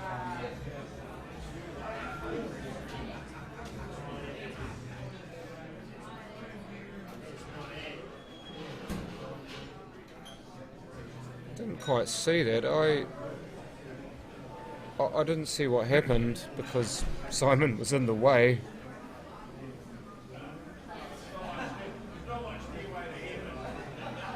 That's not Healy. Now, Healy would want to play for more than that, surely. What, a grand? 10 grand.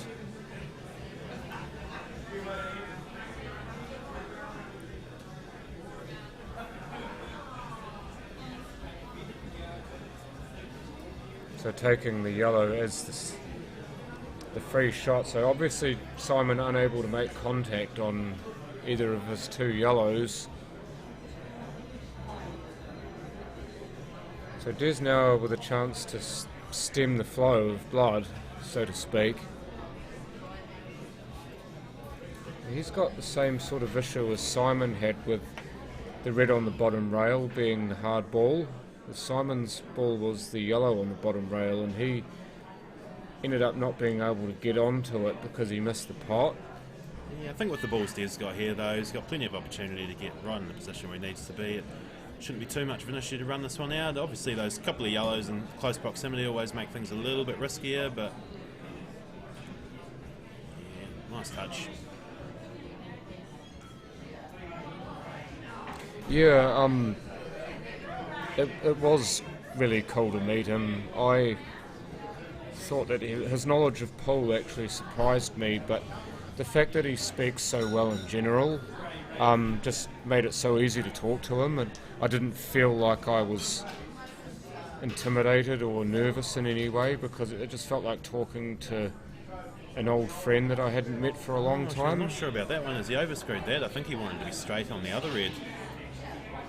Might not have gone the best way about that. I wondered if he might take the red to the other side of the table, take the one on the cushion, then finish with the one next to the black. But no, obviously the way he went about it would have worked just fine. It's just had to get the distance control on the screw right.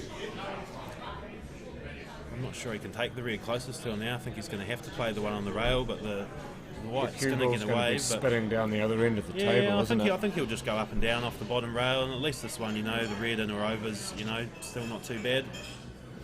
Alternatively, could try and cut the other one to the corner and kind of cannon onto the red, but there's a lot more risk attached to that shot. I think the better option will be to cut the one fine down the top rail and send the white up and down off the bottom rail and back. Definitely the weight control in the shot becomes quite tricky though. Yeah, I think just for the fact that you get the cover if you miss. Oh, so he's That's tried to use the beautiful. yellow to hold the red. That'll do a nice just option. fine. Obviously, had he potted that, then that would have been perfection, really. But it should work for him. We'll find out if Simon's got a different idea. Maybe he's got a skill shot in his locker that he hasn't used yet.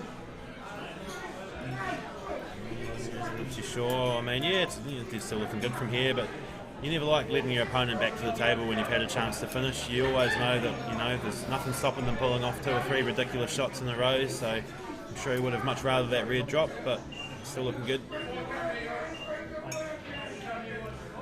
He was under time pressure there. You could see it because you could hear the beeps going off in the background just as he took the shot.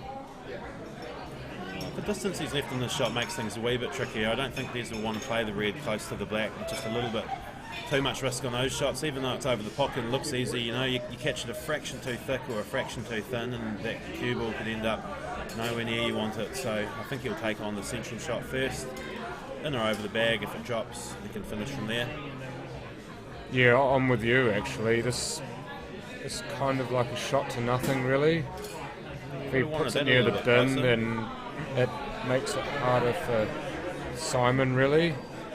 Because Simon then's got more pressure on him to finish when the finish isn't really on.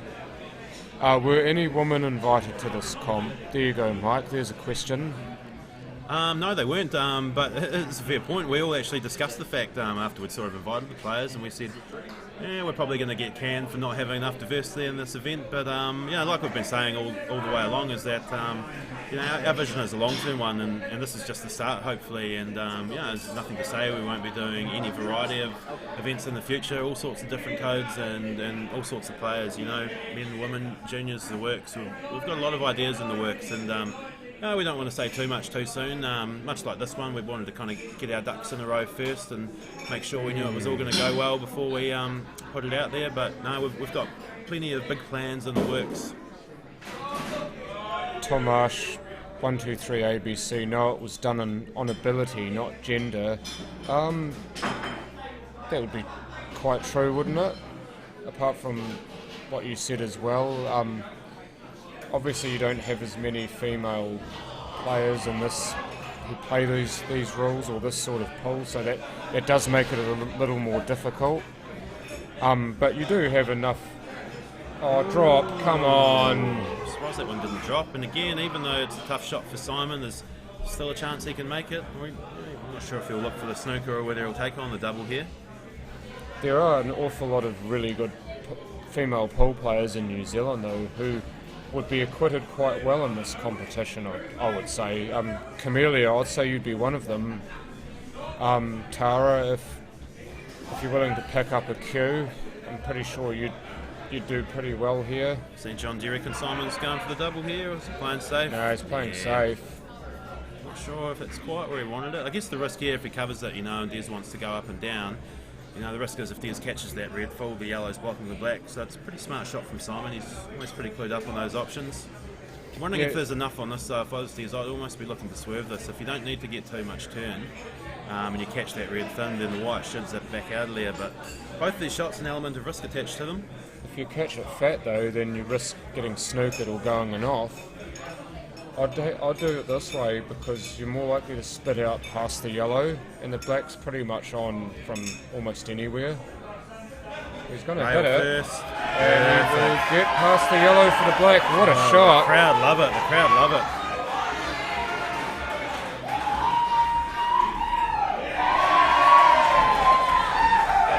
Obviously down goes the black, even though we didn't need to see it. Des Wilcox gets a frame back. It's 8-5.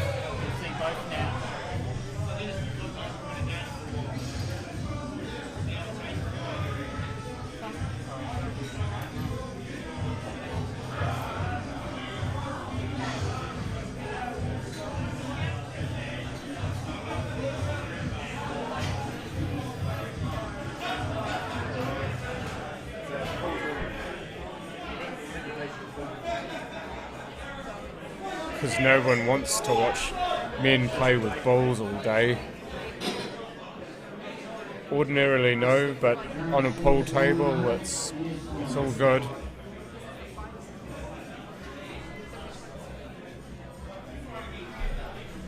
Right, I'm bowing out of this gender debate and getting back to the pool at hand here for myself, Yeah, John. that's true. Simon to break, let's see that's if he going to can... end up in tears for people that don't really want that. Oh, that yellow was tracking to the middle pocket again, but the red bumped it out the way that time. Nothing down. We're dry again. You see though, he's definitely found that consistency with that yellow on the sort of left as we're viewing it, just below the red. It really is, it's heading straight at that middle pocket every time. I'm actually quite impressed with the consistency he's hitting that, and obviously that time one of the other reds, tracked that way and gave it a tap out the way, but the braking has been, has always been key in deciding this, and Simon's doing it well again. Yeah, it is. It's 8-5 Camellia, but I love watching people play these rules, Tara. I think, and I've said it a few times, that these rules are the future of the sport, in my opinion. I'd just like to see more of this being done to promote blackball rules, because I do think that they make for great pool. They make for attacking pool, but you can still tailor a game to them. If you know how to use the rules, and you've got the advantage, and everyone can learn a different rule set and a different way of playing pool. I think everyone wins if they get on board.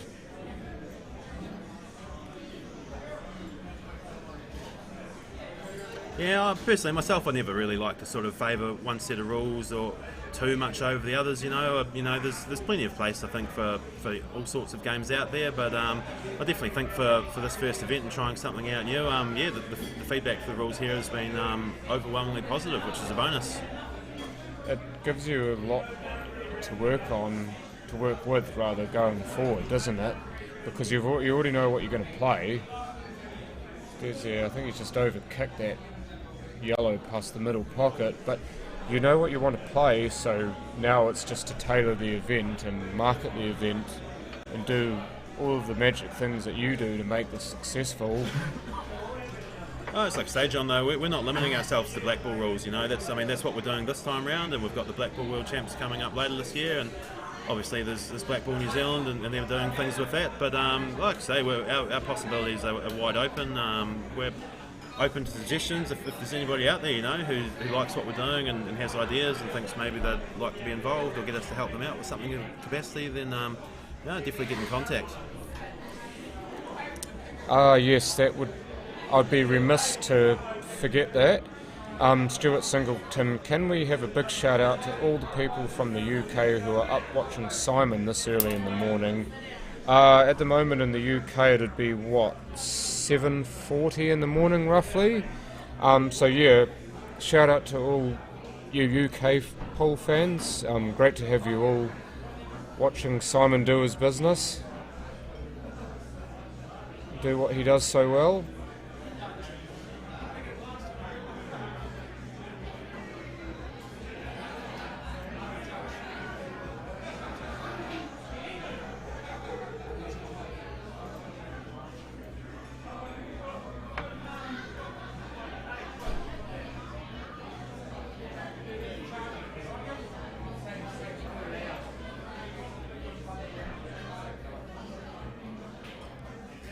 Simon and Des on the chat are having an absolute jolly with each other here.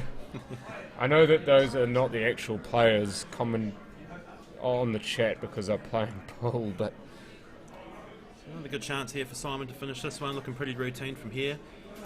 Just maintaining that 4-frame lead if he can see this one out. And like I say, a 4-frame deficit, definitely not a massive hurdle in this length race. I don't think Des will be too worried, but definitely as the match progresses, he'll definitely be looking to close that gap. And so it's always easier when you're front running, so you'd be keen to try and get a few frames together at some point, just to try and get a little bit of momentum to swing back his way. So this black would be to take it to 9-5, so to be reopening that 4-frame lead. There we go. So 9-5 it is, so Simon halfway there already.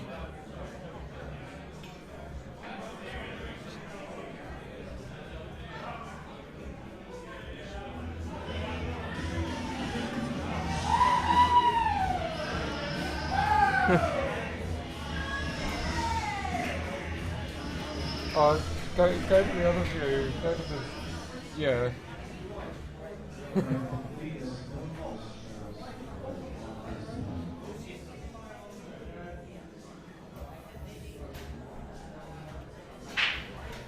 Oh, and off the break.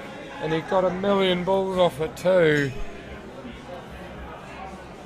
And to be honest, John, this is probably the difference between the two players currently, from what I'm seeing, is that is the breaking really.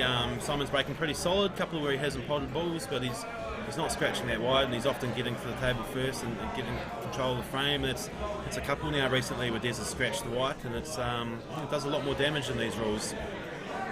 Yeah, it seems quite a harsh penalty to scratch off the break, doesn't it? But it's a ball in hand and 9-ball as well, I believe, to scratch off the break. So either way, it puts more onus on the player to control the white ball.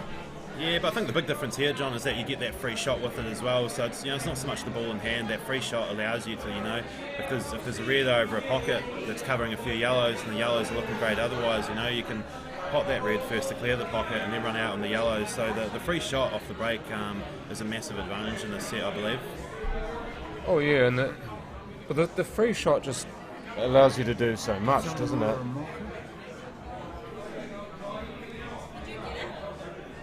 No, I haven't got it yet.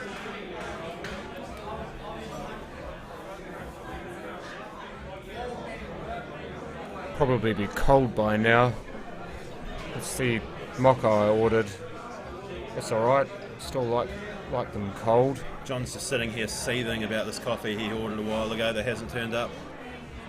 I'm hoping they'll bring it out so he'll shut up about it.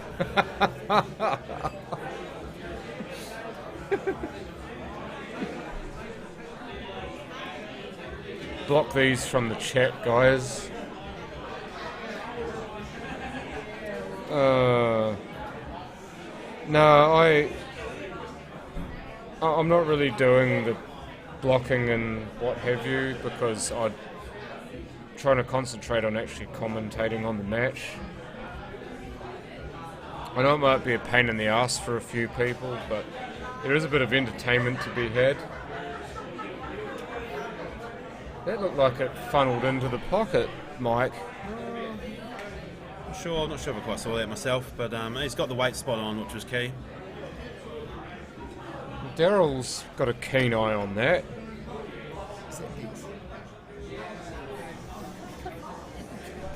No, it can't be.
Right, so Des, no, that's still Simon. I didn't notice the glove. So Simon here still on the charge, and again the beautiful control of that screw shot coming to the fore. Quite impressive that weight control on those screw shots.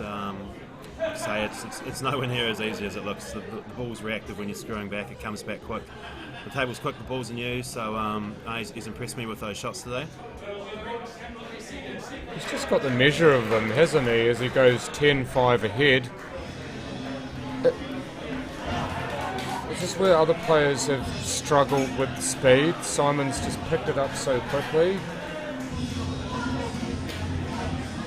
As we see the crowd that's gathered here, the lively crowd, shall I put it. It's been lovely to have an audience here the whole week, and it's been a good one too. People have stayed here as well to watch every single match, and this is the finals, so why wouldn't you want to be here?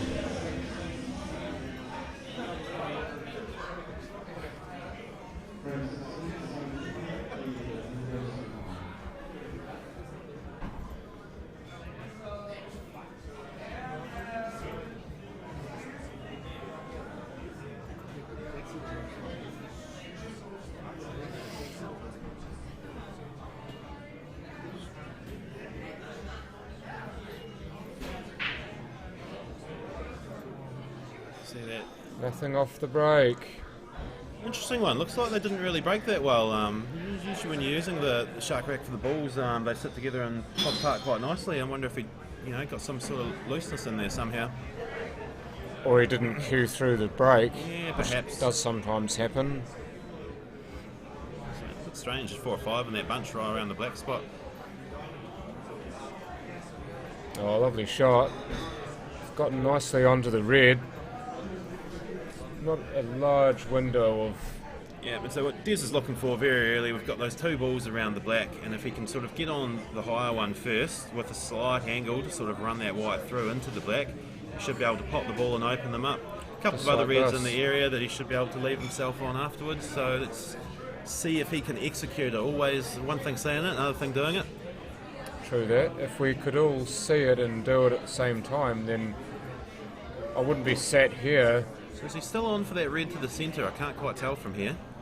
I reckon the shark rack might have mugged him here.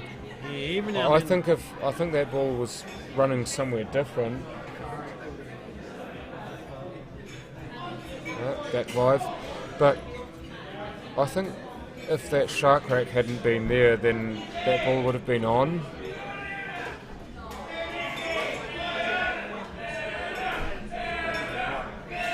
Adam getting a massive chant from the crowd right now for removing this rack.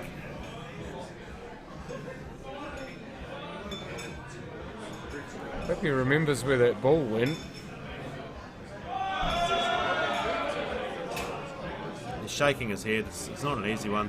If it's too hard, I think sometimes you've just got to leave it in place and they've got to play around it. It's not ideal, but if you can't get it off without disturbing balls, there's not much other option. It is the risk, I guess, you know, that you take with the game when you are going to be using that rack. Well, it seems like he's managed to do it. A lot of the players are pretty understanding and happy if the balls are just sort of being, moved and returned slightly in the process of getting it off. Everyone's pretty happy as long as the position hasn't been changed drastically. Yeah, I mean, and it's consistency as well. Otherwise, you end up with people whinging that, oh, this got moved and this got moved to somewhere where it's now on, and you end up doing it that way. But if you ask a neutral person to do it, then you can't have any complaints.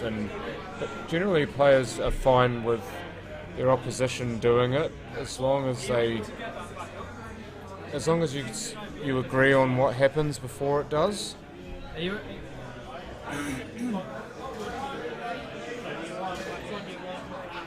Just what it was like before the shark rack was taken off.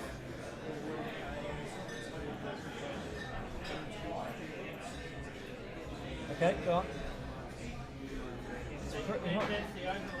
Yeah. Okay.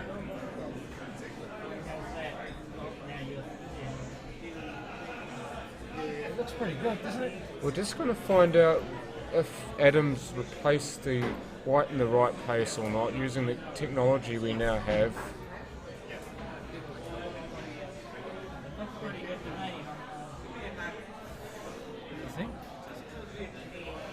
We're trying to overlay on the table where the sharp rock was to see if the white's in the same place.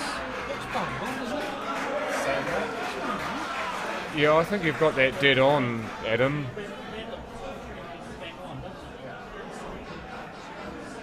I think the debate arises as to whether this red in the middle's on.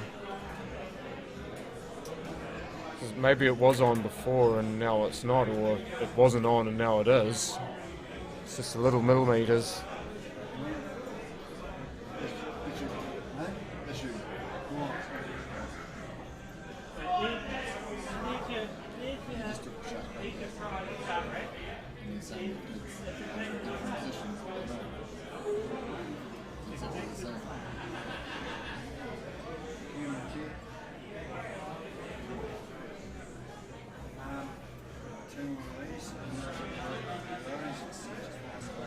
Oh, so Jordan, you're saying that it's closer to the black than it should be now.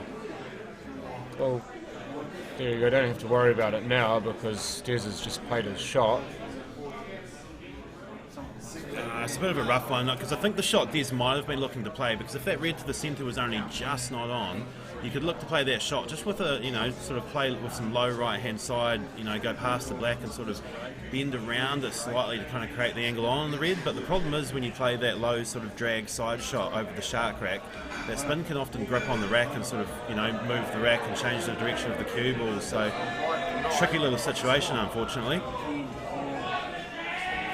Yeah, that's an idea, Carl, if that's possible to implement. Bird's eye camera also gives you a good view of the table too, if you can use it as an alternative camera look. We'd looked into that for this year, John. There's a few other sort of logistical issues associated with it, namely how the camera interacts with the lighting. Because you can imagine with the type of lights we're currently using, the camera would be sitting dead centre of that sort of bar fluorescent light, and it would be casting a shadow onto the table. So you end up sort of needing multiple lights then to sort of fit in around the camera and still create the same light on the table. So definitely something we'll look to in the future. Just slightly out of our reach for this first event, but as we've said multiple times, we've taken all kinds of suggestions and only looking to do things bigger and better in the future. Yeah, I mean, again, all suggestions are considered. Whether or not they're taken is up to whether they actually would work. Now, I think this may very well be on in the corner, Mike, just that top right corner, so if he does get it...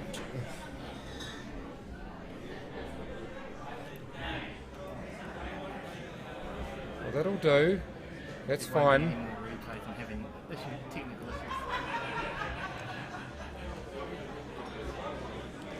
Right, John's gone silent momentarily because he's just received this mocker he's been banging on about for ages, and he's just fully focused on that and barely paying attention to the commentary currently. But we'll see if we can see you through this frame. This frame then break. And the Hershey's chocolates I got as well.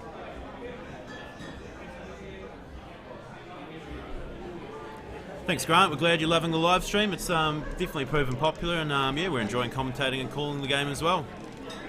Yeah, it's been an absolute pleasure to be doing this and to be asked to do this, and just to be a part of this, in however small a part, is wonderful as you're seeing it really come to life. Yeah, how's it going, Pinelli? Yeah, the night's going really good here. The best thing about this event is probably the atmosphere in the room.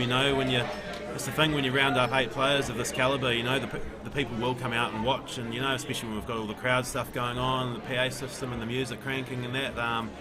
Everybody's got a few drinks deeper on a Saturday night than a Sunday afternoon final as well. So it's going great down here tonight. It's as you want pool to be, especially at the top level. You want the crowds, you want the atmosphere, you want the players. I think Des just wanted to catch that a fraction fuller and trying to get into the under the side of that black, but maybe just caught that cat cut a fraction thin, and unfortunately has left himself in a tricky position.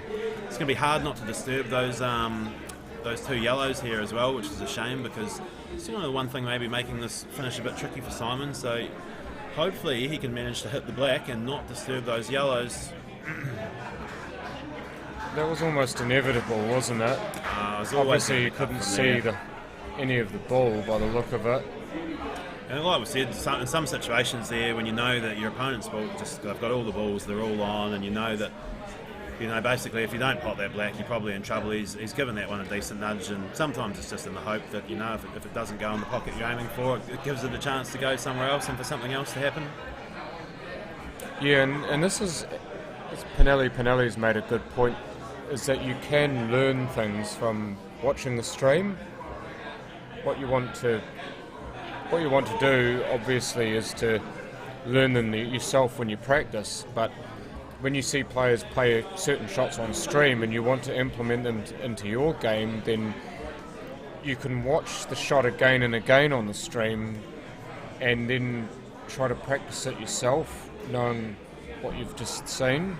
Oh, it's brilliant, and I'm almost jealous sort of some of the younger guys coming through at the moment. I know when I first started playing pool myself, I think we barely even had internet back then, and there wasn't even any Q Sports on TV here in New Zealand. So I know for myself, growing up as a young fella at school and enjoying playing pool, there wasn't actually any top level Q Sports to be readily watched, on TV or online, and there's a lot of information that you're not picking up by watching it regularly, and I see that so much in the young guys coming through now, and that they've got so much more access to so much more matches they can be watching and information they can be learning, and you see a lot of guys coming through a lot younger with just a lot more knowledge and a lot better cueing. It's fantastic. Well, it's like they get a head start, and it's the same for me. I mean, you and I both played junior pool growing up at about the same time. All I watched really as far as top level pool went was when my uncles were playing in what was Division 1 at the time, but is now the Premier grade, and watching all of those guys play, and they were my pool idols. I wanted to emulate what they did, so I learned from them and took tips from them and got a little bit of coaching and so on from them. But I couldn't watch a hell of a lot like this because it just wasn't there and it wasn't available. So to be able to call on this sort of thing to improve your game and to increase your exposure to players, whether it be in New Zealand or abroad, is quite amazing.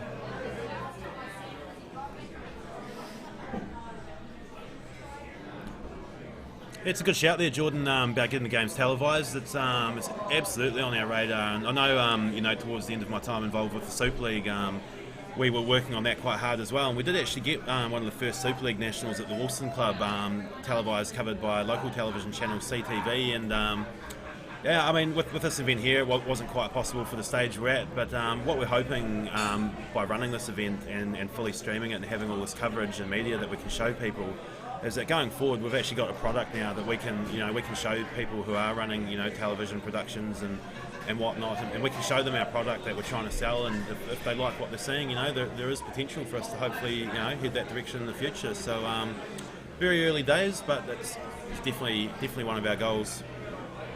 Well, maybe having Chris Harris on commentary was a big help because people know him, and he knows people at MediaWorks, so obviously it was an honour to have him on commentary, but just that exposure to a person whom people know a lot of can really help you when it comes to going that extra level with an event like this. So I'll be curious to see how Simon uses his shots here. I'm guessing he'll probably look to play that yellow on the bottom rail, promote it, and that's all right. I think he might have wanted to catch it a fraction. There's a pretty good angle to run around behind the yellow. I probably wouldn't have wanted this cut, but should be all right if he plays a drag shot and plays a good weight. I wonder if he'll come off the rail and back past. I think it'll spread too wide if he does that. Pocket. Yeah. No, he's come up short. The problem here is, with White's just going to want to travel quite close to the black. He's probably just going to screw though off the right rail and back across. Yeah, I mean, he's got the cue power and the timing to do it. He just needs to execute the shot.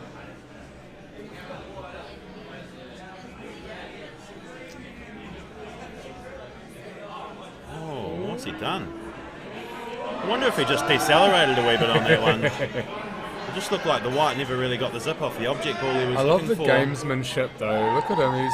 He's owned the mistake, hasn't he? He doesn't just slink off and get ratty with himself. He actually owns it on camera. You see him just smiling to himself. Yeah, and you're right on, Jordan. Like, we would love to get New Zealanders, you know, some worldwide recognition. I mean, I'm definitely not claiming these are the. Oh, what a black! Hey Simon, that was a special delivery. 11-5 now. Simon Singleton leads.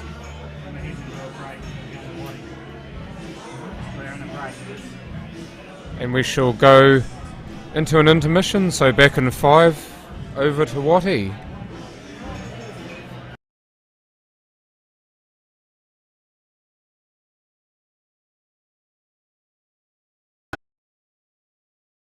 That session, some brilliant pool there, guys. We're getting near the end. We've just about given everything we've got. We have the magic randomizer. So first draw is another $50 bar voucher, so you can knock into that. 212. 135. Yes.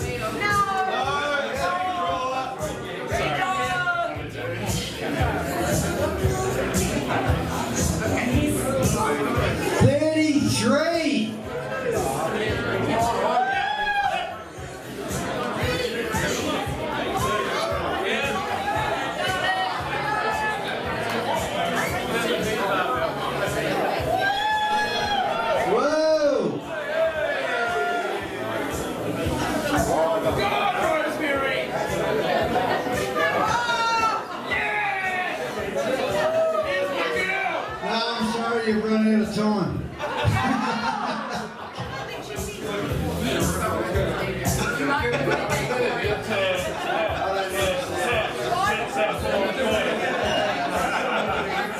Do you get a date with someone?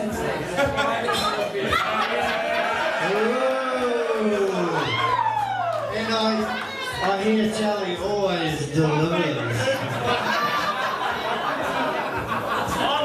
Would you like to cuddle his package? Did you say I'd like to cuddle his package before it's delivered? I swear that's what she said. Well done. No, let's keep it going. Another $50 voucher. Simon. She wants to cuddle.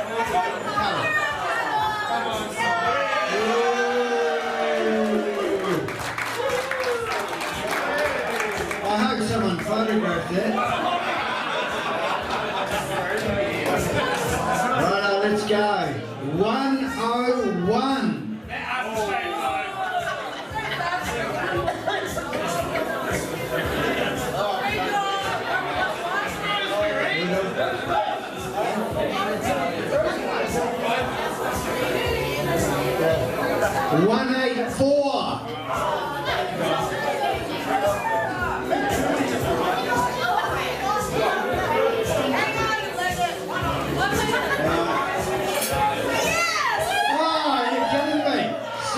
Get ready for another cuddle.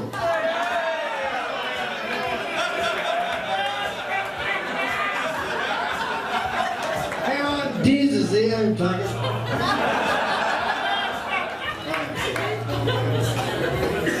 Alright, we're going to keep going because it's getting late in the night. We've got 4 tickets here. They won't be eligible for any draws or anything, but they are worth 4 pints or 4 glasses of wine or whatever.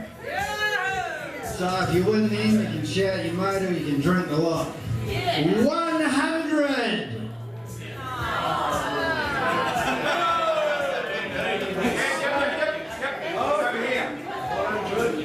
We got that one.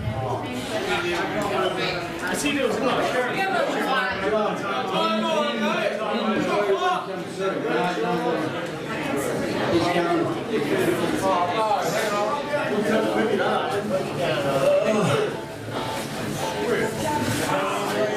We got a couple of shirts here. I don't know what they are. I think I've got the postman or something written on the back. 113.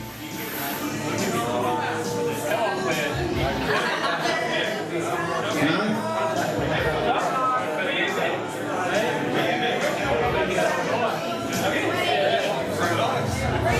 Go again.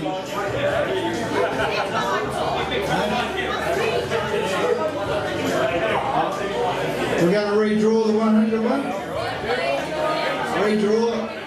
Redraw the 4 drinks. 29. 29 over the back here.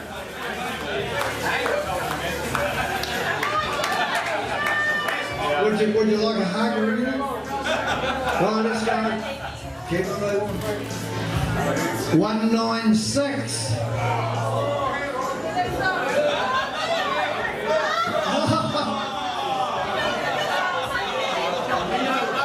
Actually, I made a mistake. It's not a shirt, it's a pair of underpants. Right, one more, let's go. Last one. 180!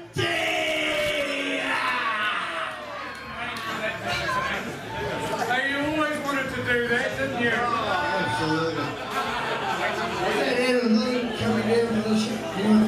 Anyone got 180? Let's go, one more. 152! Someone's got that.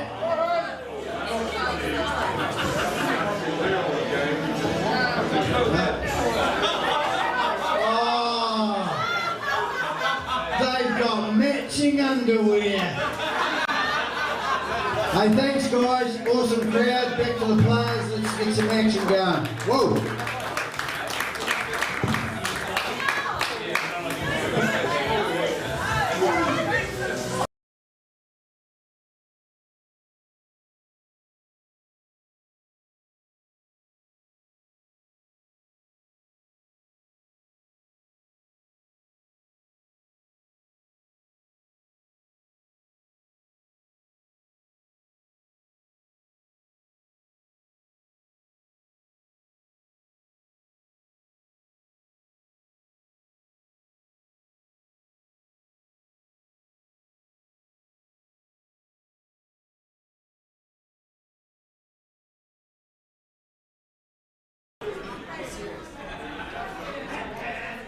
All right, welcome back, guys. Simon Singleton currently leading 11-5. Probably key factor in that last session was the breaks. Simon doing well off his breaks. Des with a few dry ones and a few scratches. Simon was able to get to the table first pretty much every single frame, and the results spoke for themselves. What started as a close match, Simon's really pulled away off the back of that session. So I think the key work on for Des coming back into it, it's just going to be to try and get that break going. But benefit here is he's got to the table first in this one, so I'm sure if he can capitalise here, he'll be feeling much better about his chances going forward in the match. Yeah, well, that was most definitely Simon's session, so to speak. We went in, 4 each, was it?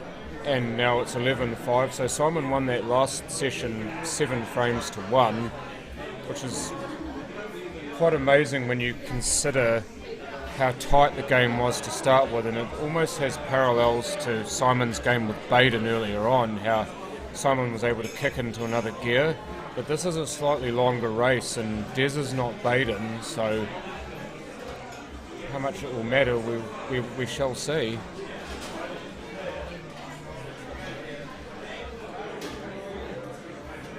Key shot here, really. If he can make this one or get it over the bag, he'll be feeling pretty good. Oh, it's come out pretty wide. Oh, he's left the pocket open. Yeah, with a small white ball, it actually makes that red more on than it looks. I've said it a number of times, playing the reds and yellows on the two-shot rules is that small white balls do generally make balls on when the larger white ball wouldn't make it on, because you'd contact the other ball first, but the smaller white ball slides into that gap more readily. Absolutely. Nigel Muir, come on Desi, play your game and attack. Maybe he's been pulled off his natural game slightly by Simon. It's something that Chris and I were talking about before, about how you trademark your own game. If you're able to play your own game consistently during a match, then chances are you'll win. But Simon's been able to keep him away from the table, to not allow him to get into a flow with his natural game, and Simon's just then been able to come to the table and pick off the scraps. I always think you can't get too hung up on playing in a particular style, and I know I used to kind of get my own game in a bit of trouble with that. I saw myself as an attacking player in the past and felt like I always needed to attack everything, and it's great when it's coming off, but the reality of pool is that the balls aren't always there to attack and clear up, and especially in that last session, what we saw is when Des is coming to the table second, he's getting the worst set, and when you're getting the worst set, there's often balls there that are just tricky to get out and get at, and if you just keep blindly attacking at all that stuff, on a good day it's going to come off and you're going to look amazing, but unfortunately I think slightly more often than not it's you're going to open things up and give chances to your opponent, so you just kind of have to play as the match dictates, really, and no doubt everyone's got their strengths, and Des will back himself, as his strengths to be running out when the table's open, but he needs to get those opportunities first. So I think a great start would be just finding a little bit more consistency with that break, getting a few more first visits, and I'm sure the attacking pool will flow off the back of that. Well, that's exactly what happened to Adam in his game against Des earlier on today. He got enough opportunities. There's a chance. Can remove that red quickety split, but I'm just wondering, am I allowed to say where's the cue ball going, or has that been copyrighted, or is that fair game, that statement? That's fair game. I don't think John Virgo has copyrighted that just yet. He should have. It's brilliant. But it's just what happened with Adam Lilly earlier on, how he got chances, got himself hung up at the end, and then Des was able to use the rules to he's played that throw skill him in shot jail. nicely to open the frame up there. It's another good example of the skill shot. Sorry, not skill shot, more of the free shot there, where he's able to nominate the black and play it on there and open up the frame. Well played, good option. And it again tells you how well Des uses the rules, and it's been that way all weekend, that Des has picked up these rules very quickly and used them to great effect throughout all of his matches, really. It's probably the same be said for both these players. Slow down.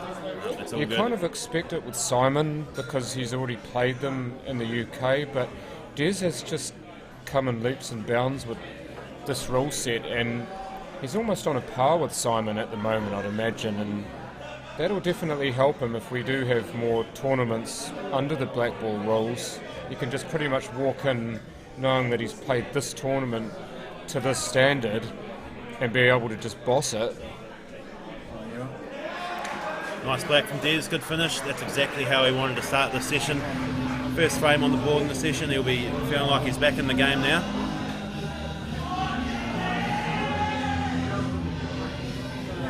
So, just to answer the question, Jordan, why is the white ball smaller?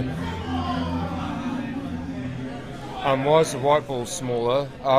It's because when this game originated in the UK, you used to play on coin-operated tables, and if you potted the white inadvertently, you'd have to put another coin in the table to get the white to come back out. So they averted that by making the white ball smaller, so it followed a different rail in the table mechanism to go to the other end, so you didn't have to put a coin in to get it back.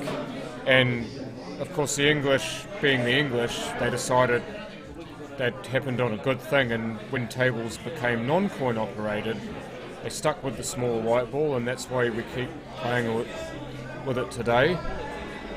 And just for some of our overseas viewers, they might be wondering why we're referencing, about the small white ball so frequently, and So that's because the bulk of competitive pool in New Zealand for quite a long time has been played through our chartered workingmen's clubs, and they have their own set of rules. We use a cue ball that is the same size as the object balls, and so for a lot of us who've maybe played a lot of snooker and stuff as well, we're probably a bit more used to playing a game where, with the cue balls the same size as the object balls, you're playing a lot more shots with top side, where you're going, through the ball after the pod into the rail and turning with side. And so I guess for the guys here who've just started playing rules with the small white more recently, that's just probably been the key factor for our players here adapting to the games. That's probably why we're referencing that slightly more often than if you were just calling a blackball game normally.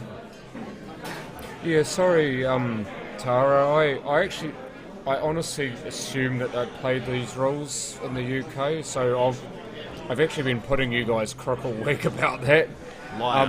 But yeah, it helps that they've learned world rules, so they've been able to pick up blackball rules quicker, I suppose. But no, the white ball is smaller, Phil. It's 1 7/8 inches versus 2 inches for the object balls. So it's a 1/16 of an inch smaller.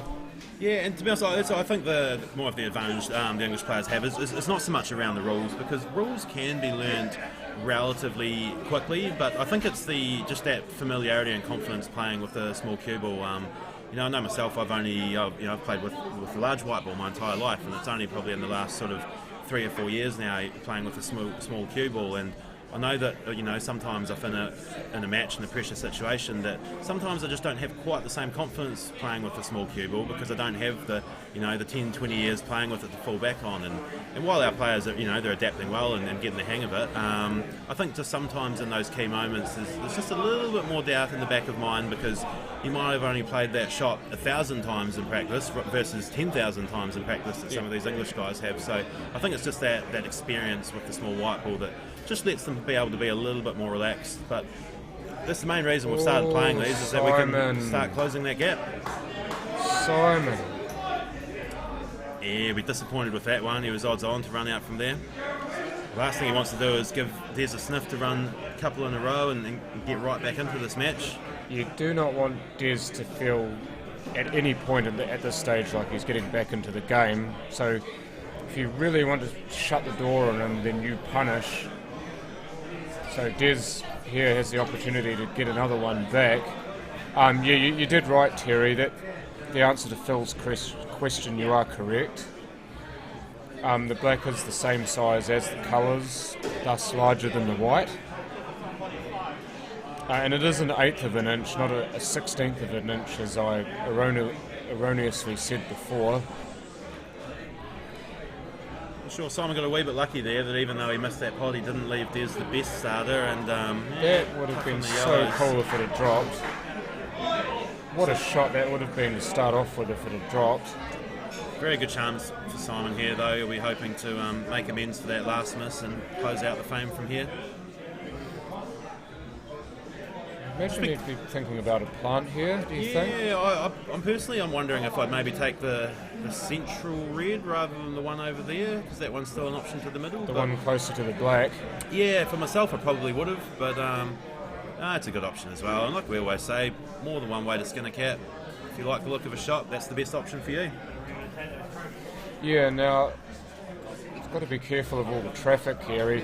He doesn't want to run into the mines like he's in Cambodia. Do that, if you're playing the other red closer to the corner pocket, then could end up getting stung. That's probably why he's gone this way. Yeah, as always, you want to get that red up the opposite end of the table first and try and work your way back towards the black, creating that last shot from the last red to the black as short as possible, just taking as much risk out of it as you can.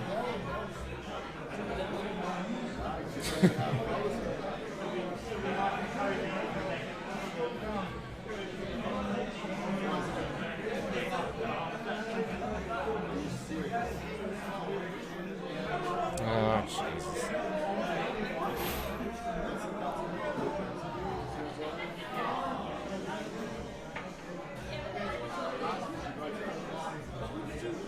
Needs to go around these yellows here to get on the black. In fact, it's 1-2 rails and perfect.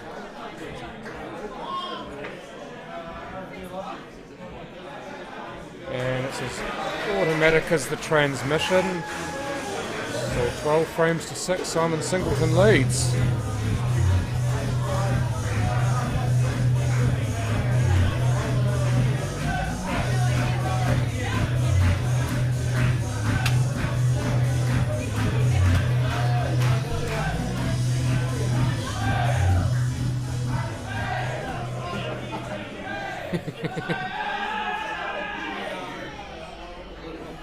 They want more?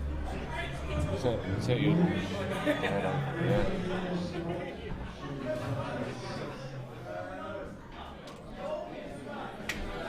Get in. That's exactly what it did too, Janet. I love that English expression, eh? Get in.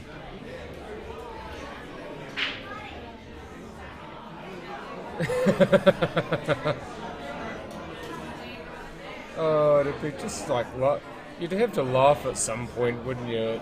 Some of the horrid breaks that Des has had. If he didn't laugh, he'd cry. Oh, I don't think he'll be laughing at all, John. There's a decent deficit at the moment. He really needs that to come right if he's a chance to get back into this match. Simon only 5 frames away now, and Des definitely needs to get that going and needs to start closing that gap quickly.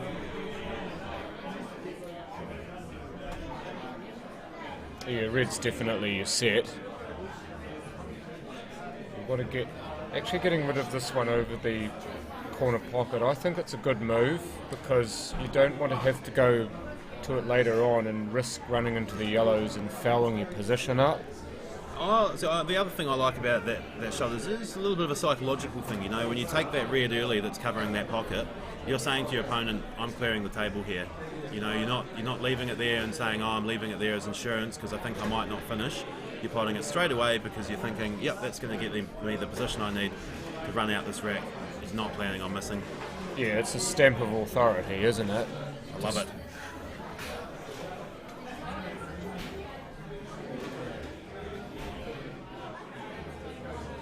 Des is trying too hard. Yeah, that happens sometimes when you are behind like that. You think, if I try harder, then it will start coming to me. But if you try harder and you think about it too much, then that's when you can run into more problems than you're currently having. So, I mean, Tony, you would have experienced this yourself as a really good pool player, that if you just let it flow and you don't think about what you're doing so much because you don't have to, then the game kind of comes naturally and that's when you flourish. Yeah, no, I agree. It's a fair point, and it's possibly a little bit more prevalent on the 9-foot game where they often talk about in tournaments that it's the weight that you break at, that you have to find out on each different table. And at this table here, new cloth, new balls, running nice and quick. You don't necessarily have to put 100% power in it to get balls down, and often, just taking it back to 70 or 80%, it's enough power to get the balls down, and it just allows you to be a lot more accurate with where you hit that front ball. You can control the white better, make sure you really hit that front ball sort of full, and often just taking a little bit of power off can do the trick. Just trying to get right parked in behind the red here, not quite. It's a really good shot to know in this game, it would seem, because with the full ball snooker you don't have to hit a rail after contact, so if you get the weight and the direction right, you can just put them straight back into a snooker. And yes, you're right too, Sumit, experience is a massive difference in this game. That's why the English players tend to win these tournaments.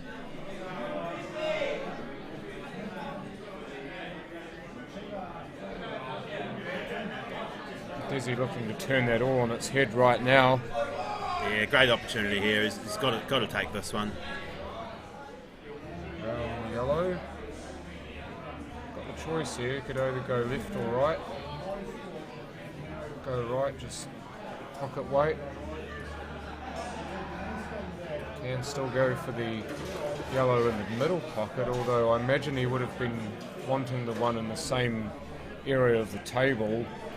I think maybe starting to go out on a different limb here. I think what I'm just noticing... Don't do that, don't go in off.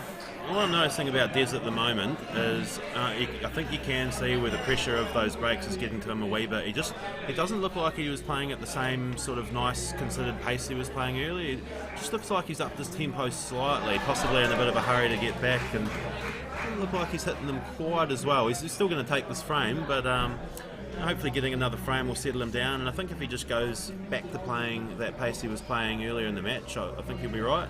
Just really needs to start getting some balls off the breaks and start getting to the table first more often. True. So true. And Tara actually said that Des's natural pace is quite fast. So maybe it's a concerted effort to get himself playing back at that pace. It's 12-7 now. Simon still in the lead, but Des Wilcox just trimming a little bit off it.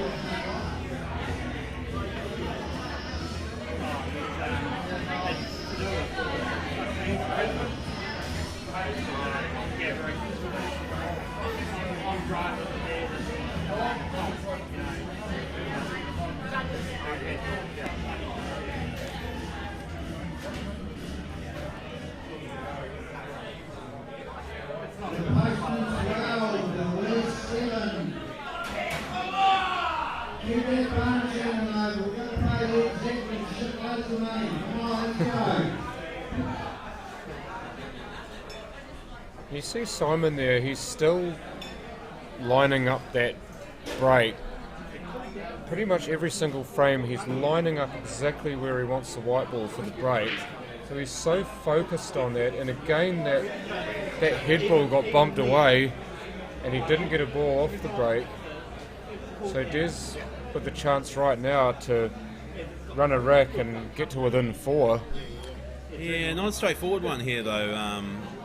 Reds are probably the pick of the bunch, but a couple of these ones down the bottom of the table, just going to need precise posies to get in there. Definitely a great chance though.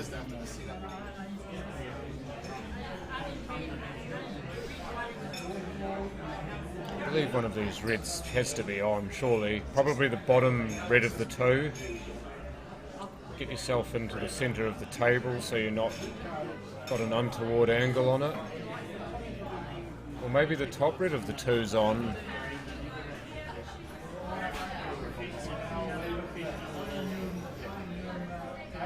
It's the one that's surrounded by all those yellows there. That maybe you can get a bump on that and release it from that prism.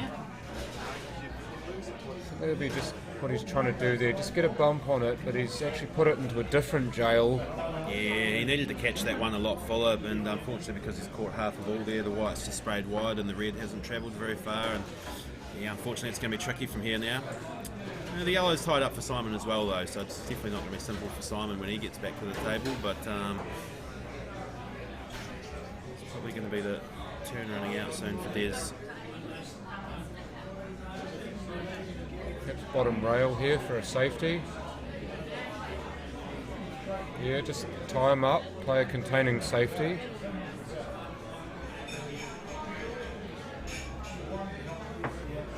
Yeah, we're all on. Not now, Jordan. That shot was very much by design, though. Yeah, I wondered, John, whether he did have to play into that red. I wondered if he could get enough bottom on it to sort of screw the white over to the left side of the table as we look at it, and potentially at some point I think that red would have been on to the middle from the right position. He wouldn't have been able to get straight on it, but one of those things you'll never know. And again, I always say if you like the look of a shot, you've got to back yourself and play it. You start second guessing your shot selection, it's a slippery slope down from there. Corey Freeman, great to see you on. Definitely a Des Wilcox fan.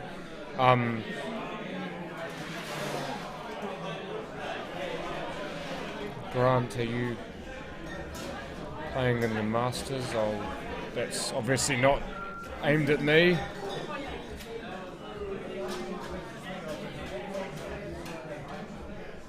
Not quite sure what Des was trying to do there. I don't suppose that was the only shot he had. I think maybe he wanted it closer to the bag to put a bit of pressure on that red on the top rail as we see it.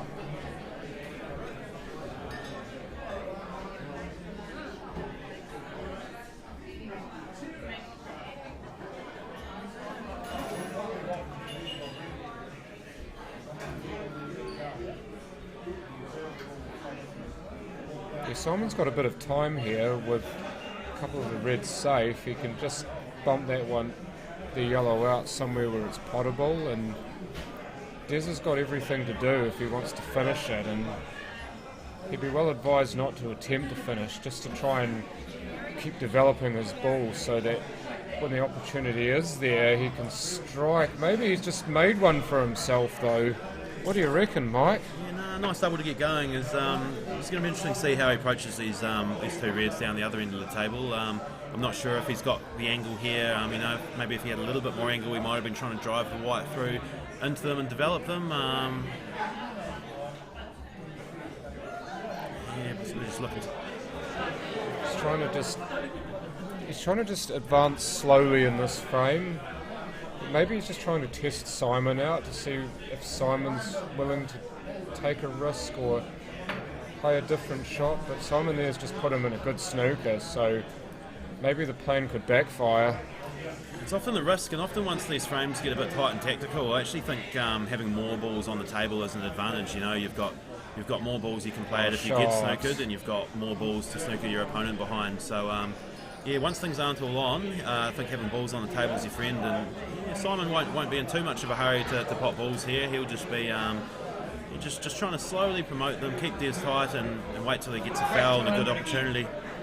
Oh, that's even better from Simon. You could just see the edge of the yellow, so he could run in behind it.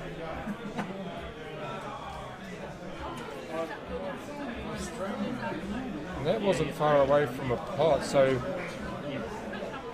he's given himself another opportunity by putting that red over the pocket too, that now it just amps up the pressure ever so slightly on Simon, and if he gets this shot wrong,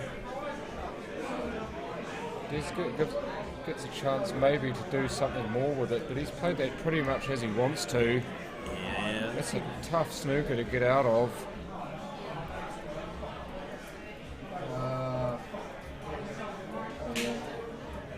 Julie Alderson, good to see you watching this. It's a tricky one here because he's pretty well limited going, pretty sideways across the table, and whichever way he goes, and it's going to be pretty tricky to get any of those reds doing that. Always tough to tell here from the view we're watching on the screen and the commentary exactly how much space he has to get past those yellows, but. How much can he check up off the rail that he's close to? He'd check up enough to maybe hit one of those two reds over the corner. Yeah, just trying to glance that edge of that red on the way past. Couldn't quite make it. I think he was trying to not hit that red, but one of the two over the corner pocket, but he would have needed to check up a fair bit on it, and that risks hitting either of the two yellows. The one sort of between the red and the black, and the one next to the red, if that makes any sense. Oh no, it does. I think that's where the table can play a little bit trickier with new cloth on the rails when you're trying to double off in a wide angle like that over short range, and you put that spin on. The white ball tends to slide a bit before the spin grabs, and it makes it very hard to get the white ball to sort of turn as sharp as you want sometimes from certain positions. See what Simon did there? He's taking one of those workers away with his free shot. So now it's easier to get a snooker if he needs it. And Simon can mop a few of these up and just put Des in a snooker again. And he's got a bit of license here to just try and chip away at the balls that are stuck, because of where that red is, right up next to the yellow. And it's reasonably easy to get a snooker.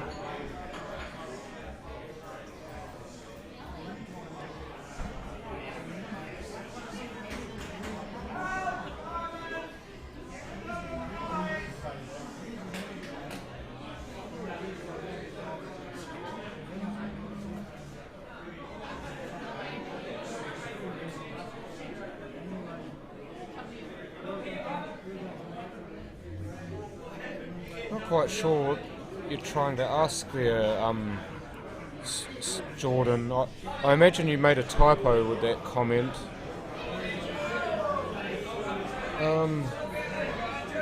Yeah, I'll just see if you 21-inch pockets maybe. sound pretty generous. Yeah.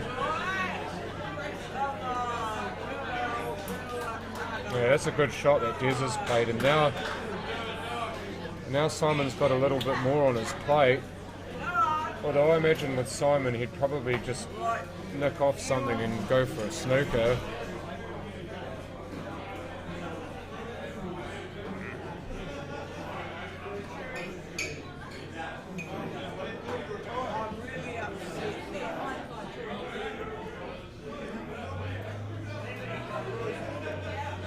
You just tie that other red up. The one that was on is now blocked.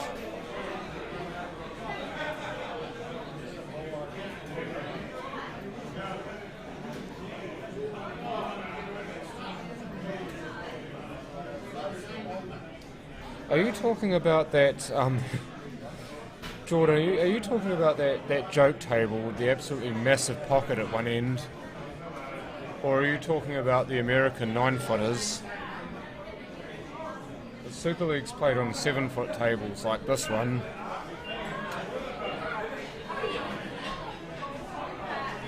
It does make a rail, so it's a fair shot. What a canny frame, this. Definitely, it's a wee bit of a change of pace. It's been frenetic for parts and slow in others. This is definitely one of the slower frames. So important that Des actually does use his smarts, because he's used them so well in this tournament so far. It's a beautiful shot from Simon. Barrels at him. Kind of out of nowhere, you know, after a lot of containing shots, he's just really launched into that one and opened things up. If he can run down to that yellow on the bottom rail here, it's all going to open up from there. Oh, Jesus, he's gone off a short. bit of a slow contact. It almost looked like it. I'm not sure if that kicked or what, but it looked like he gave it enough to travel a bit further. I don't know, maybe if he caught it a wee bit full or something happened there. Fuming too. I think it must have kicked it. It just off the Q-tip. It looked like he'd given that enough to run down there, but He knew, having gone from second gear to fifth, that was the chance to really put a number on Des in that frame.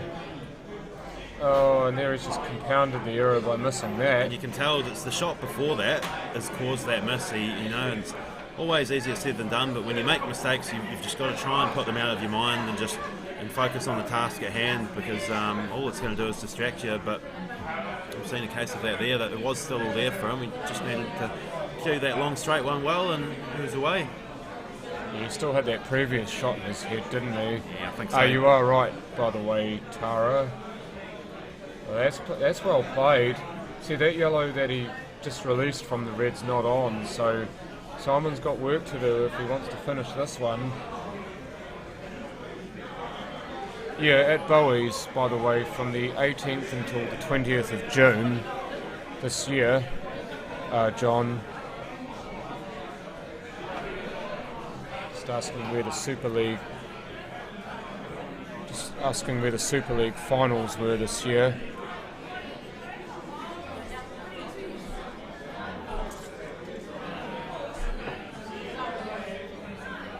Well, good to see you, and I hope you can rejoin at some point, Jordan.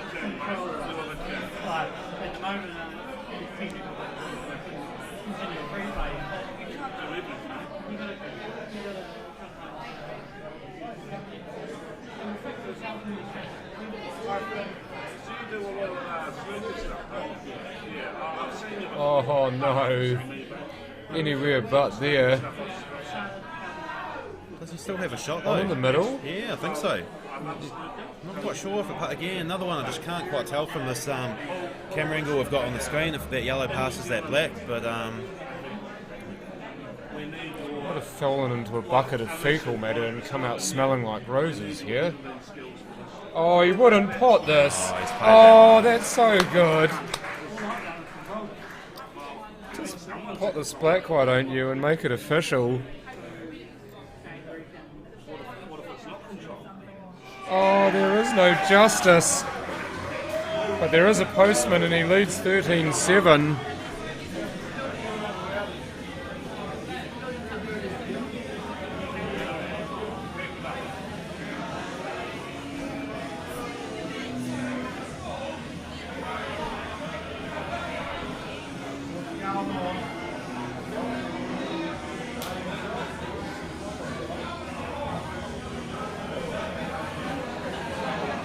That was sicker than the flu, Terry. That middle pot. Also because he knew that he needed to pot it. Where Dez's balls were, you don't pot that, you lose the frame. Curious to see how Dez goes with his break here. It's definitely going to be weighing heavily on his mind. We'll see if he can somehow psychically pick up some of our advice and apply it. Yeah, just sending him vibes now. Oh, look at that cue ball. He's caught that one much more flush. Held it central. Spin. Dropped the ball. Good start. So hopefully he can capitalise. Well, we've already established that thoughts and prayers don't work, so maybe sending him some vibes from here works. At the moment, we can't deny or confirm that they have, but that's a good start.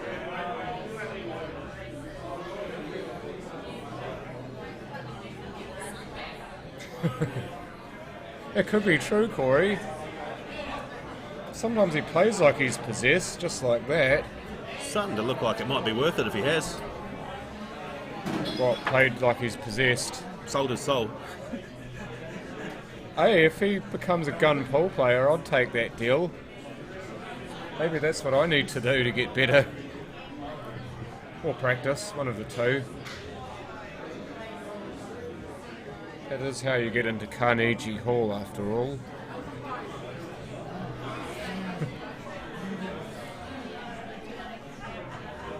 Just a wee pop off the rail here, Mike. Got to be careful of that yellow next to the red, though. Yeah. Oh, that's what he was thinking of too, and that's why he missed it. Yeah, I just don't think he stayed down and cued that one very nicely. I think he's just played that a little bit quick. Tricky wee shot though. He did just need to play it with a wee bit of drag just to kind of take the pace off the cue ball and hold for that red. I don't know, Carl. I am an atheist myself, but I've got no idea. You can sell it to me, Carl. Are you not an atheist?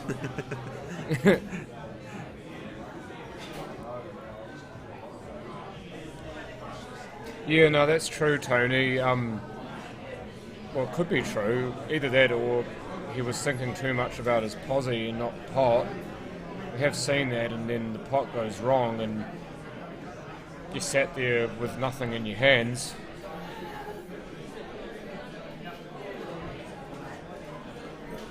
Uh-oh. Where's the cue ball going? Oh, that's okay, except for the jaw. Is the jaw in the way? Oh, it hasn't He dropped, jawed but it. it's not great either. Yeah, right. We'll all have one more break, eh? When? On the hour, isn't it? Close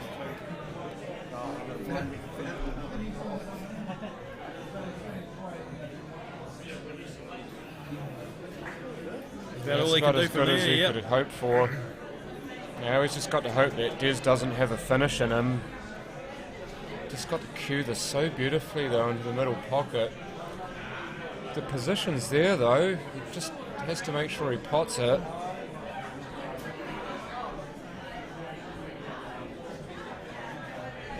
No. At least he got the blocker in. Sure, just wondering if the pressure's starting to get the better of Des a wee bit. There's just a few shots in recent frames, just not quite looking as fluid and confident as he has earlier in the day, but it's finals pressure, and it's been a lot of pool these guys have played in the last 2 days. This is their third really long match, and it's tough work. Jazz Hodson there is firmly Team Des as well.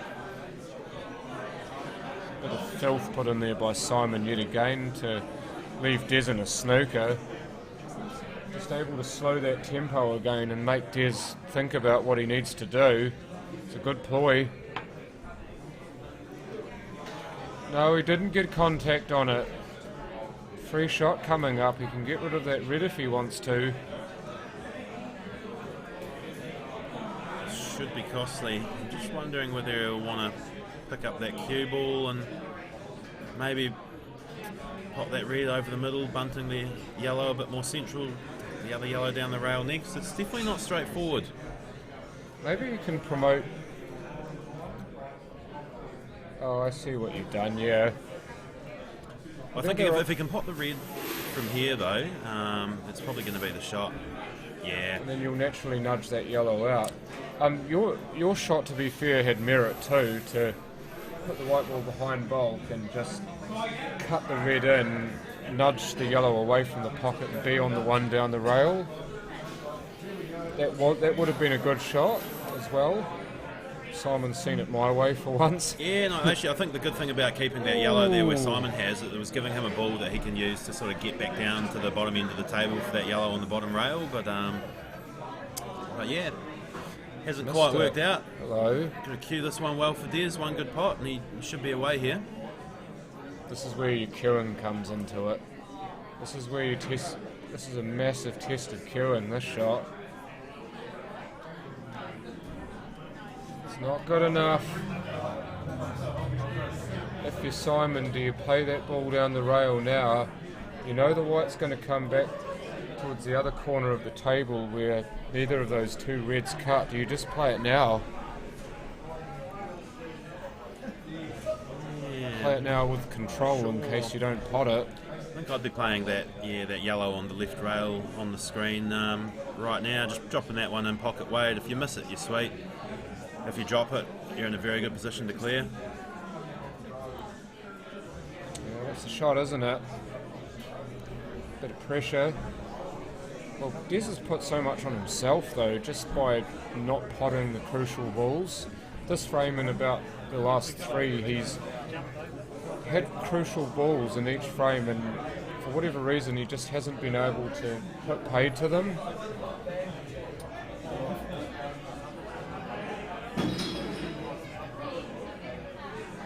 Oh dear. Interesting option, and would have looked incredibly good on stream if it had worked, but I think that's definitely sold the frame now. What was that? Well, Simon hasn't left that as straight over the bag as he'd like. He looked a bit annoyed at that. He kind of clutched his cue. It's all good though. It's all gravy.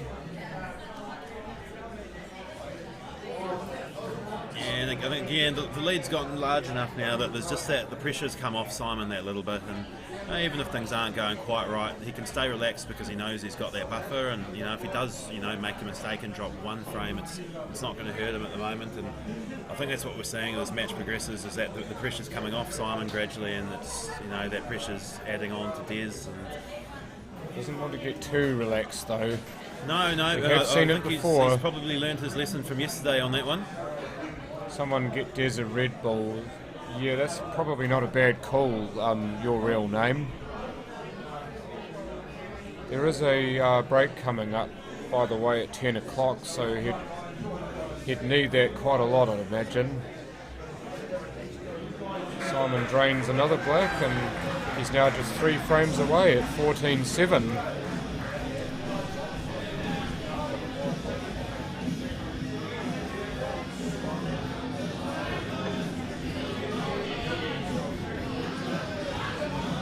Yeah, that body language isn't good, is it? Just watching him walk over to his partner. He hasn't given up, but his shoulders are starting to sag, and he's kind of trudging off rather than really walking with bounce. Just the body language tells me that he's starting to deflate, as Tony called it.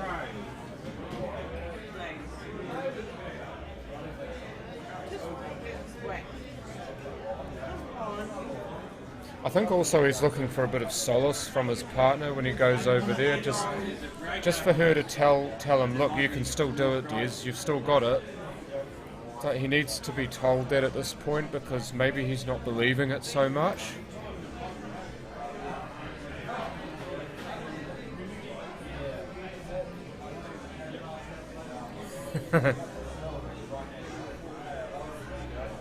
Sure, he'd be happy to oblige that, Janet, if he could see that comment.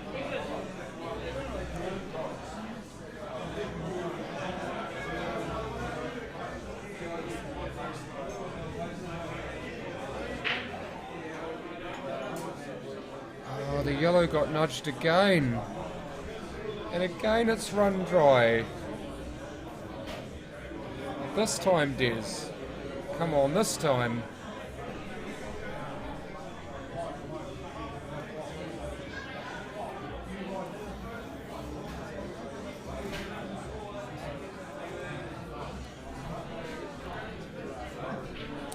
Yes, we can confirm this is actually the same Des that beat Adam, but no, I personally feel that the big difference has been the break, and I think as this match has worn on and Des has continued to struggle with the break, I think the pressure on him is just building and building off the back of that.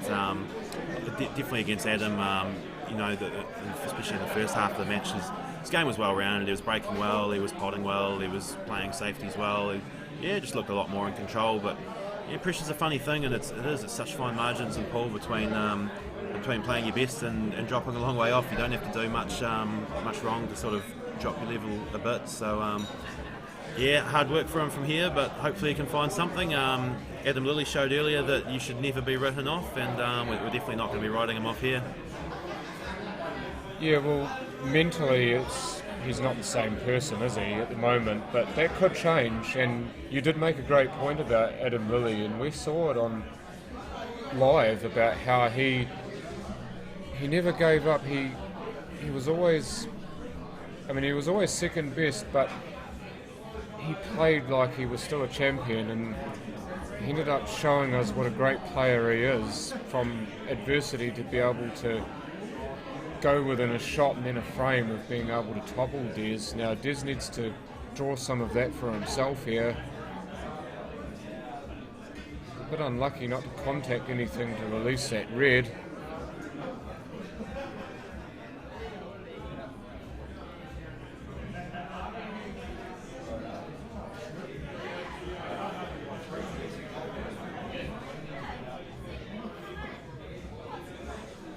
And also Simon's a different beast too to Adam without being disrespectful to him.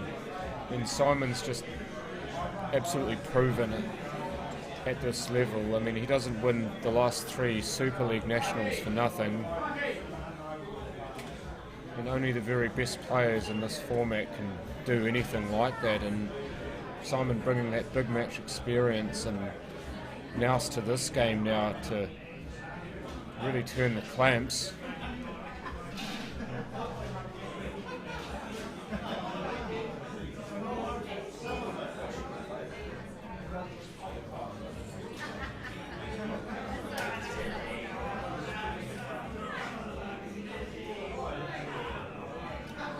Would have liked to have been slightly on the other side of this yellow mic so that he could just coast and be on the yellow next to the red there. Yeah, I was wondering if he'll go through with top left. I think, we saw him do this shot a few times already. There's enough pace in the table just to screw right round off 2 rails like that. Why is no one clapping? That deserves applause, that shot. He's gotten onto the hard yellow the long way. Brilliant. And again, the fact he's able to control the weight and the distance on that shot that really stands out for me, because you come up a bit short or go a bit far and this yellow gets a lot tougher, but he's left himself near straight on it. Yeah, something's given him cause for pause there.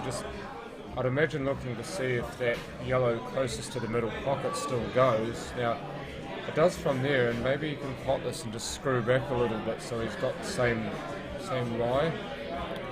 But with that shot there, he's given himself a few options.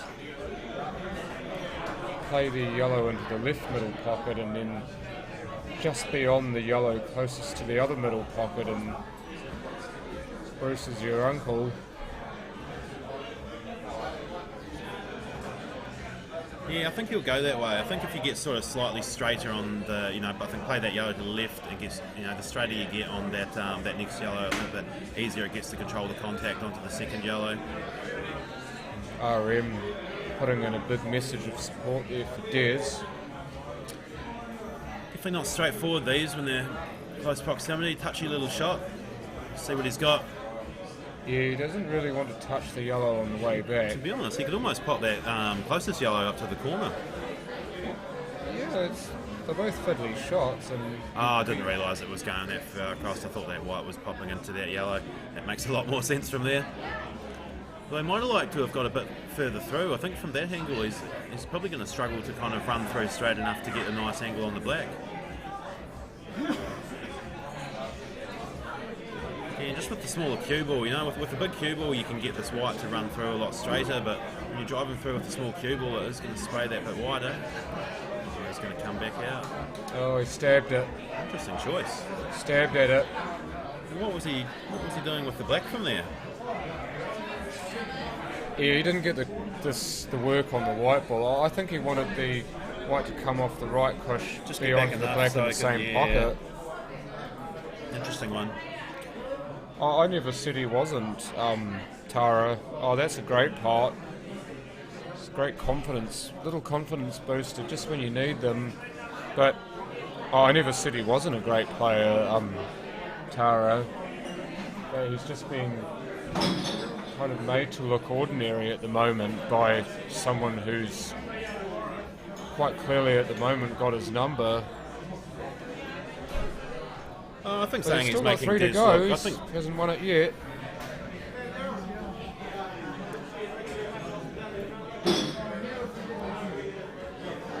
Oh, look at the pause. Every roll's a winner, baby.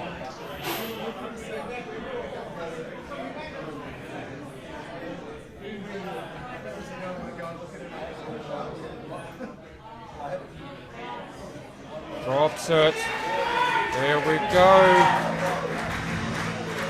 Not over yet, folks. 14-8 now to Simon Singleton.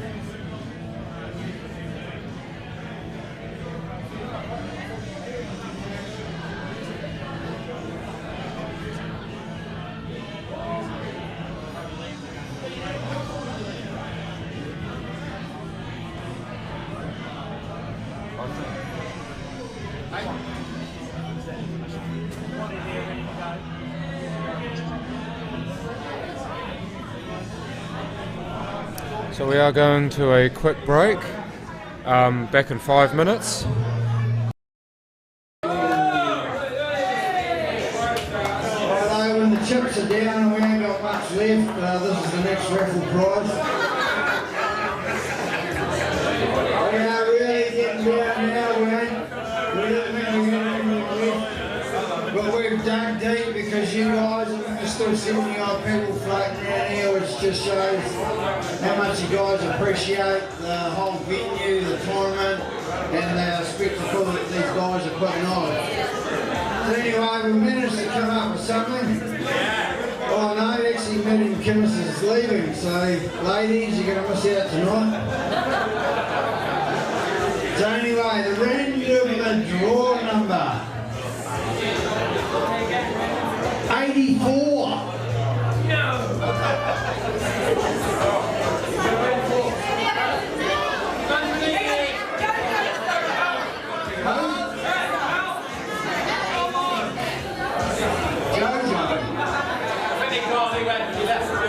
Where are you, Jojo? 84?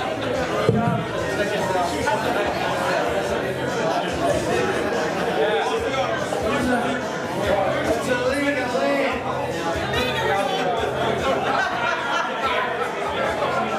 Oh, he's reaching under his jacket.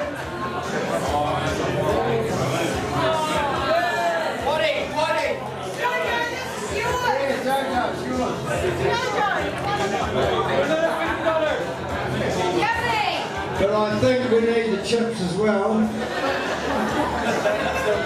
Hey look guys, I wish we had more. I think we're going to get over $4,000 in spectator prizes. And we've got nothing left. Yeah, one more. Alright. Half an hour of Daryl brushing your carpets. Another hug with Simon.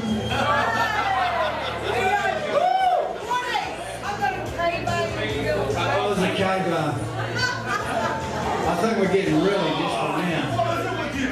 Hey, look, I wish we could do more, because you guys have been so great, but all good things must come to an end. Come on, Gordy, get your tits out! Just one! Who told you I had tits?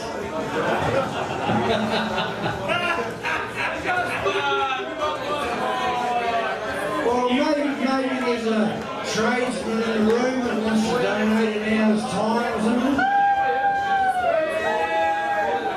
A plumber? An obstetrician?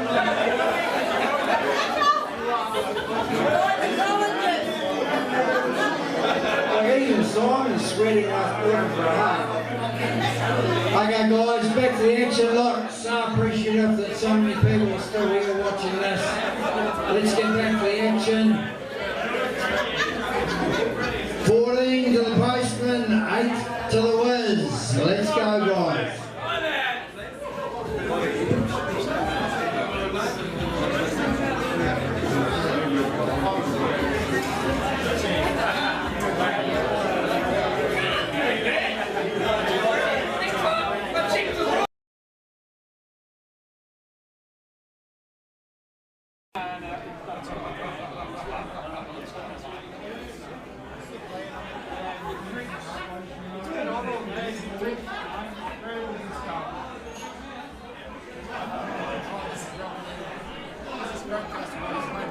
So we're back on again for this.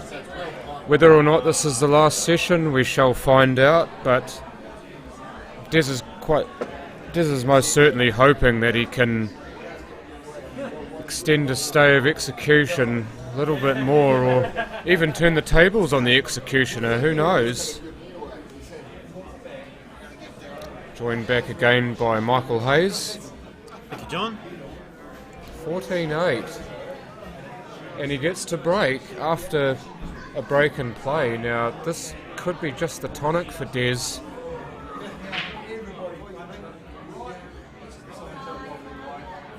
And he's got no luck on the break again. You would not credit it. You can see it's really getting to him now. He's just when he's doing these dry breaks, he's looking very frustrated. And I know from having some of the matches, it's so hard to get in and get going and playing your match when you're just starting to feel like you're starting every frame on the back foot. Well, you're sat in your seat watching the other dude doing what you want to be doing. That's quite deflating.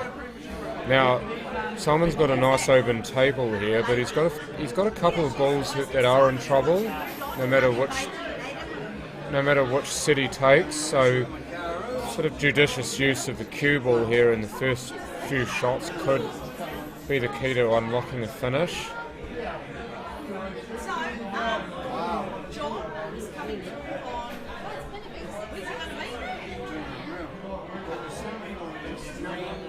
Oh, he tried to remove the harder of those two yellows straight away and couldn't quite get it. Hasn't really got much position on anything else either, Mike.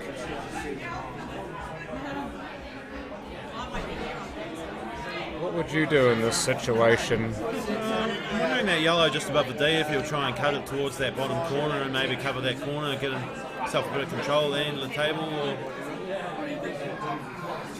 take on the middle. Don't exactly hate that shot because he gave it a chance.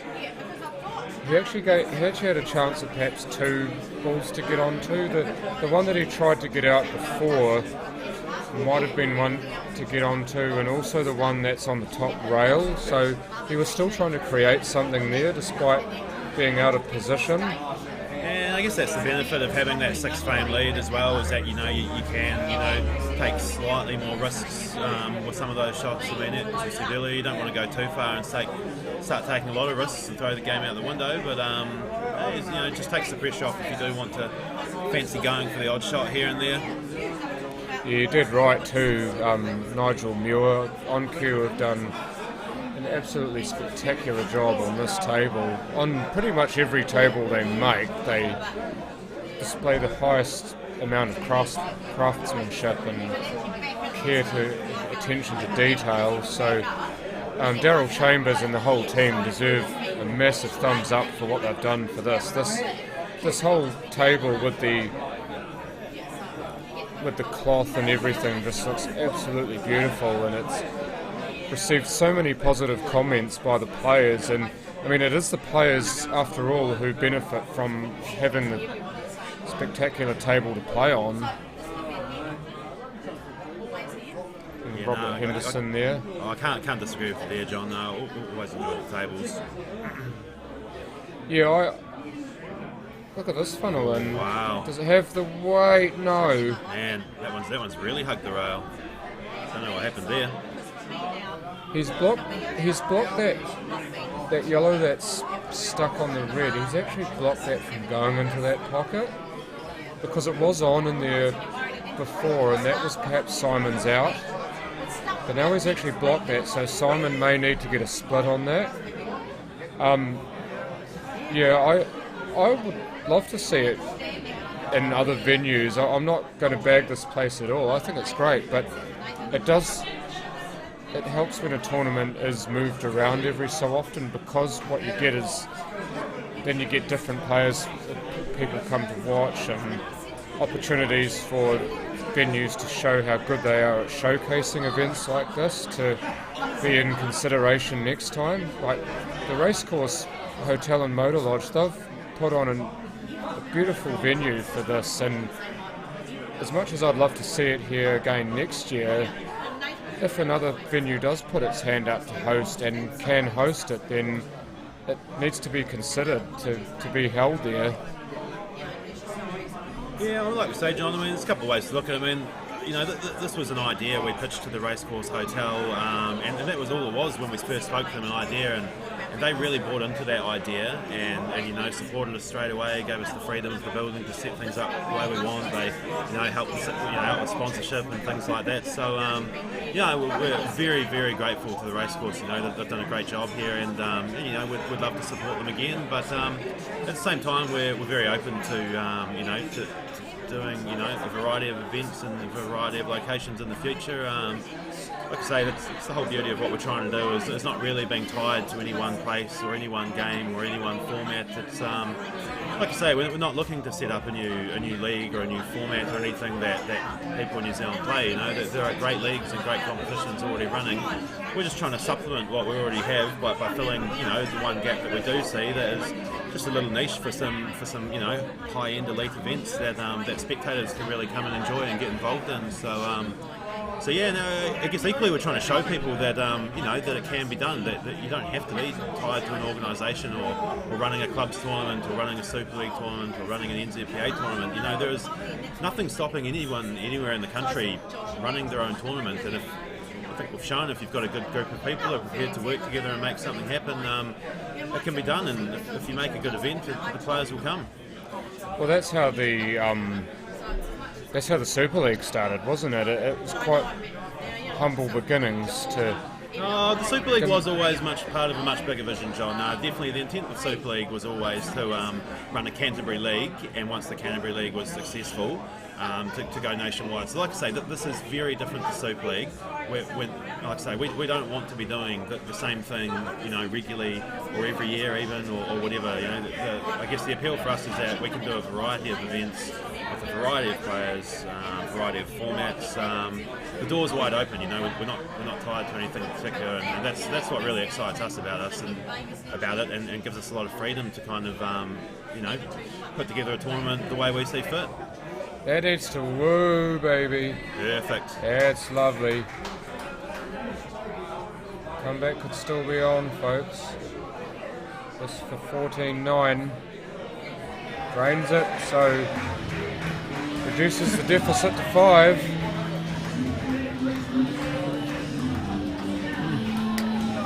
Yeah, I'm creeping, Marty.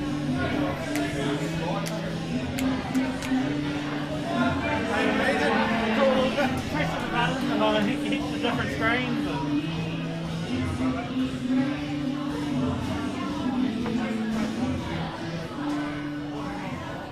See, we've got a few Iron Maiden fans in the crowd. Got a couple of, I imagine we'd have a couple of Iron Maiden fans here too, Mike. You and I. Yeah, I used to listen to them a lot when I was a bit younger. Probably not quite on my playlist at the moment, but always got a wee soft spot for them. Bruce Dickinson, is it? Lead singer of Iron Maiden, I believe? Hell of a voice. Oh, hell yeah, and he's able to tailor it to a song too. He's able to change his voice. Doesn't sound the same all the time. That's not a successful break. No, and another look for Des here, and again, I think this is just really illustrating how critical these breaks have been in these top-level matches. And you know, while it's easy to kind of see the deficit and say that maybe Des wasn't playing very well, it's so tough when you're not getting to the table first on a consistent basis. And suddenly if Des is getting to the table first for a couple of frames, he's getting the better set, and he's giving himself much better chances. So if he gets to the table first in a couple more frames, suddenly that 14-9 gap can turn into 14-11, and if you're within a few frames, suddenly you're right back in it. Thank you for the vote of confidence too, Robert Henderson. No, the name doesn't only make it available for the South Island just for laughs. You could always call it the Great New Zealand Knockout if you move it to the North Island. So again, this name is specifically for just this one-off event, and again, just really trying to stress what we're doing is one-off events, not necessarily regular things. And yeah, we'll do an event next year for sure, but it won't be the Great Southern Knockout. It might be something else. It could be somewhere else. It could be different players. And that's why we've set up New Zealand pool promotions. So that will be the one constant. So to promote pool, the constant thing. Yep, exactly. So there will be myself, Daryl Chambers, Alex Stones, Adam Shaw, Graham Watson, and we'll be doing pool events. And like I say, just keeping it a bit more loose like that gives us some freedom and gives us some variety. And we'll probably just be gauging the feel of the players and the spectators from season to season, and just trying to see what do people want to play and what do people want to go and watch, and we'll be doing our best to try and put on something along those lines. That was a real opportunity that Des just let slip. Just got a wee bit loose, having to queue over the top of the ball and missed the play into the middle pocket. Simon here has just got to consolidate somewhat and reset his breathing pattern, so to speak. Also would help if he pulled his pants up slightly as well. Could screw into this pack here and release that red. What do you reckon? Yeah, beautiful shot. He's played that well. Just hoping the shark rack doesn't have the final say on this shot though. Yeah, surprised he's not moving it. If I'm playing screw, I want to move it because sometimes the ball can see how the rack moved there? Yeah, that's exactly the why rack you jumped, want to move and yeah, he's just almost giving it the middle finger, like, why'd you screw with my shot so much? He can't complain. He had the option to remove the rack. He chose not to. And like I say, if you're just playing a plain ball pocket weight, you can run over that without any interference. But as soon as you're getting some ribs on that cue ball, and especially on these slidey cloth, the ball's wheel spinning a wee bit in that first short distance off the object ball, it's going to grab on that rack. Yeah, you create a lot of friction into the rack, don't you? And that's when you get the white ball whizzing back off it differently, so to speak. Absolutely.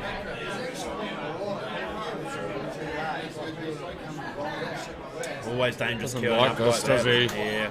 He doesn't like it. He's standing away from the table.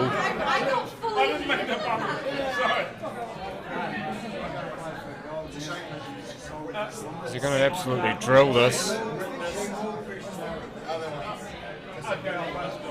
Oh, he's played that well and got the wrong side of the red, unfortunately. Yeah.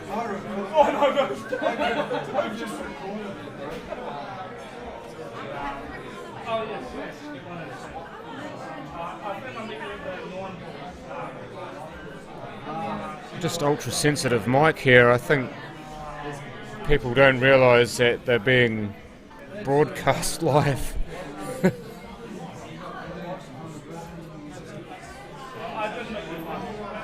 I've been guilty of that myself several times, Mike, been saying things to people that aren't meant to be broadcast. So I'm not exactly going to... Oh, no, don't. Yeah. Oh, just about the Hopoate into the middle pocket. That would have been a real eye-opening shot.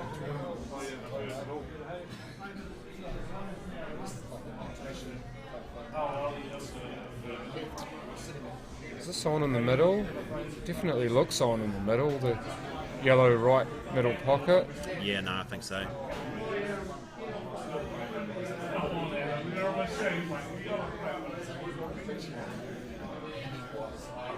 Wow. Not like that, it wasn't. trying to play it with drag to get the ball to suck into the pocket, but didn't get enough of the pocket for the ball to suck into. Do you ask? The Hopoate. Basically to kick the ball up the backside and pot it into a pocket. Certain rugby league player it's named after. It's probably all the explanation it needs, John. I think if you know, you know. Yeah, and if you don't know, well, maybe you don't want to know.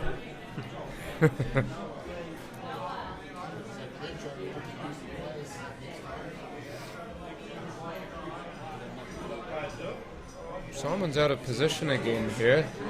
It's just starting to creep into his game somewhat as he just kind of gets out of pos at inopportune times and has to go towards the second part of his game. And I did wonder if for Simon if fatigue might be a factor, you know, because we've had 2 semi-finals today and Simon played in the second one. So his match today started at 2 p.m. and finished at around about 5:30, I believe. So he had the pretty short turnaround before coming into this final, whereas Des played this morning and sort of had a lot longer to sort of take a rest. And I did wonder if that might catch up with Simon later in the match, because essentially at this point right now he's probably played, in the last 7 hours, he's probably spent about 5.5 of that on the table. So it's definitely a test of that mental stamina and endurance. That's agreed, especially when you rank it with Des, who, as you said, did play in the morning. So, I mean, Des will be feeling a bit fresher, at least in terms of having had that break, but Simon's actually done extremely well to beat that expectation and be ahead by how far he is, and it just goes to show you that he's not going to use it as an excuse. Oh, Des, why did you go that way? I Did think you not have he just got slightly low on the cue ball, and again, I think just that finesse he had earlier has just deserted him. And earlier in the day, that shot he's stunning into it, drifting over nicely for that yellow straight to the corner. He'll be pretty disappointed with that shot. Just wonder if he runs straight, then he ends up on the more central red of yellow of those two, and maybe he can just run that in and run the other one in, and he's got his goal. He's ended up scoring a goal there and going into the pocket, right between the reds into the hole, yellows into the hole rather.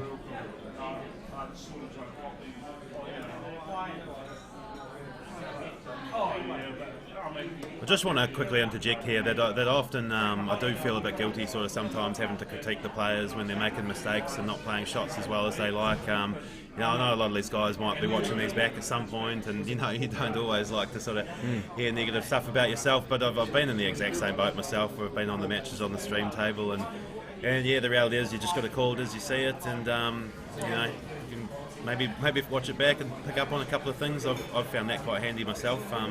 You might lose a match on the stream table and you can review it later, and there might be a couple of comments about your form that you're not stoked with, but you can watch the game and see what you did well and what you did not so well and improve for next time. Yeah, I mean, that's especially so in my case because I'm quite honest, so sometimes I do say things that don't have the finesse that they need to be said with, but most of the time I'm pretty good. 15-9 now to Simon, so he's 2 frames away from winning this Great Southern Knockout. Janet Scanlon, obviously you're still watching.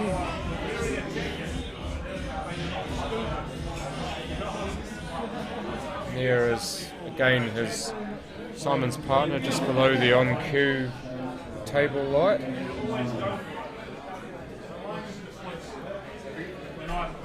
Des will break this 25th frame, trailing 15-9. And is this going to be another dry break? Oh, mate, he's going to be having nightmares about breaking balls. Yeah, he'll be feeling absolutely filthy.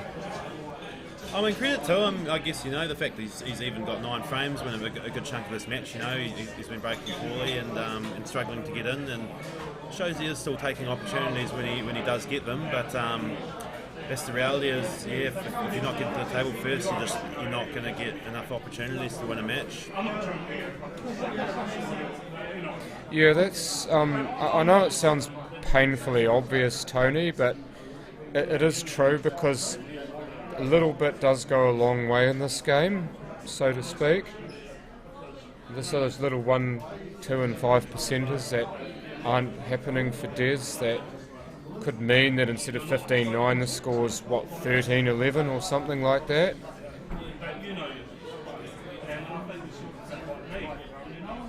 There is that meaning behind that comment that Tony had just posted. I know, even though it does sound obvious.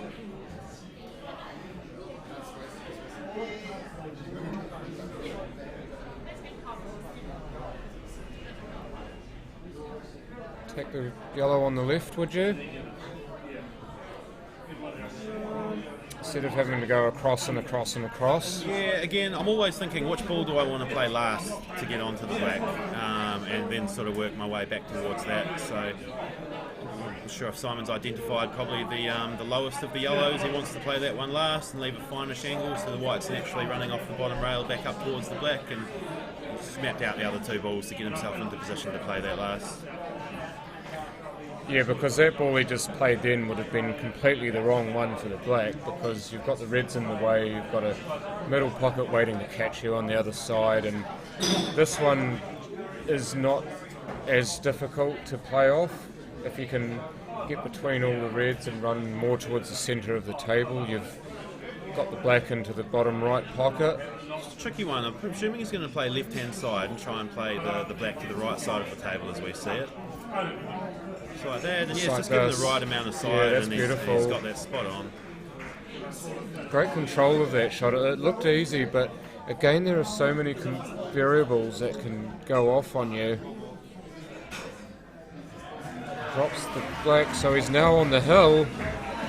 16 frames to 9, Simon Singleton leads Des Wilcox in the Great Southern Knockout Grand Final.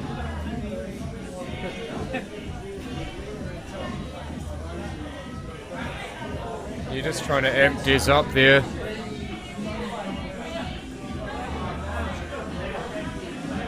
We're pumping up the jam.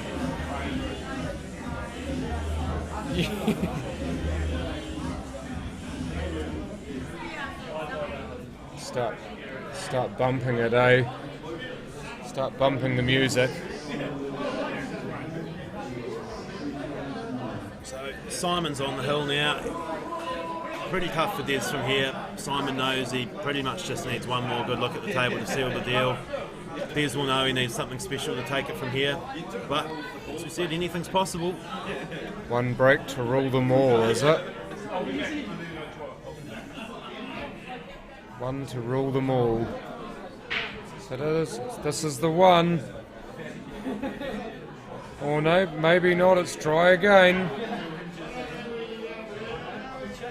It seems that neither player can buy a ball off the break. What's happening? Yeah, it's strange how it goes, especially when you are using the template for racking on it. It's generally inducive of much better spreads and balls going down. And to be fair, the balls are spreading really well. Like the one good thing that stands out is there's not a lot of nasty bunches of balls, but double oops. Oh dear. Unfortunately, that just really hope maybe sums up where he's at the moment. You just really hope that that's not the last shot he plays in this final, but you've got to believe at this point that it is.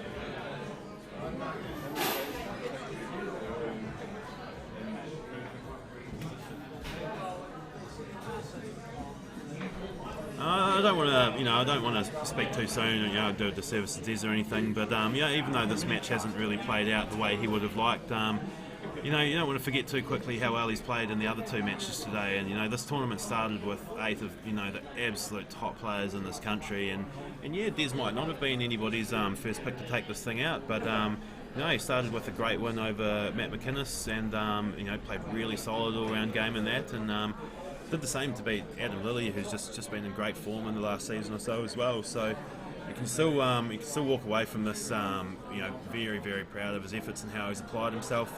What's Simon done there? Sorry, but What's he done? He's just gone and tied one each of the sets, the balls in each set. Is that a brain fade? Sure, he was probably more focused on tying up his opponent's ball. He's done that pretty consistently throughout the 2 days, using that first free shot to tie up an opponent's ball before going about his work. And I think he's just got the line slightly wrong and accidentally covered his own ball too. Yeah, it kind of looked like he was thinking about too much. But you are dead right too, Terry. Adam did indeed win 8 in a row to make the game against Des that much exciting, and definitely not going to discount that Des can't do the same thing. I mean, Simon's kind of dropped himself in it ever so slightly here, but he is at the table and he does rule it at the moment. Thank you very much, Tony, for those words. They are worth a lot to us. We do love positive comments like your one, so I hope you join us in the future, because there's more great content to come.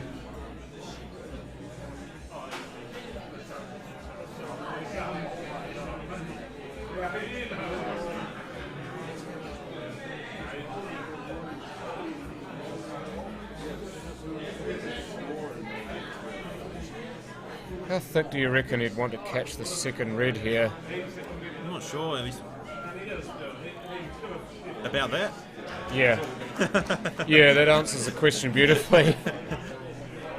We don't even have to say anything. Simon will make it so. Picture clarity, bit blurry at the moment. Try refreshing, Hayden. That seems to work for a lot of people. Wow, I'm surprised he's gone that way. Oh, he's done that again. I thought he would have just stunned that and played the red to the right middle. He's overdone it just to try and make the next pot a bit easier. I really think he should have just, kept that one simple. He's made a habit of this actually in the last few games he's played, just overcooking something when he's got the finish at his mercy and making it a touch interesting again, touch more bum clenching. Oh, he's gone and off. He's absolutely bashed it as well, so it wouldn't, but it still made its way in there. But thank you very much for that, Terry. We do aim to please, and we're happy that we've pleased you. And you are true as well, Barry. He did go in as the tournament favourite, and it's proven to be so.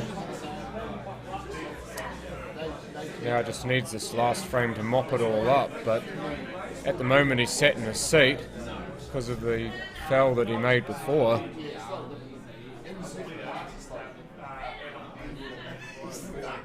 Organisation, you can take a fair bit of credit for that, Mike. Yeah, well, it's been a team effort, John, and that's what's made it possible.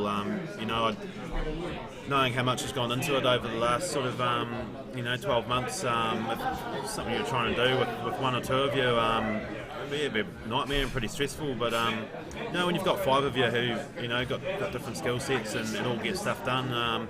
It kind of takes a lot of pressure off knowing that you've kind of only got to manage 20% of the workload, that there's 4 other good dudes, doing 80% of the work. So, and I think we all feel that way. So, yeah, in a way, it makes it a lot easier for us to be organised. The fact that we've got a good-sized team of good people. Des has done really well there to finish on that hardest yellow of the bunch.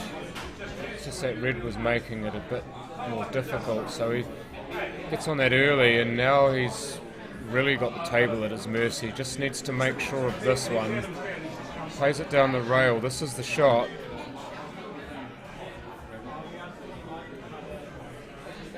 Frame ball for me, match ball for me, for Des to remain in it.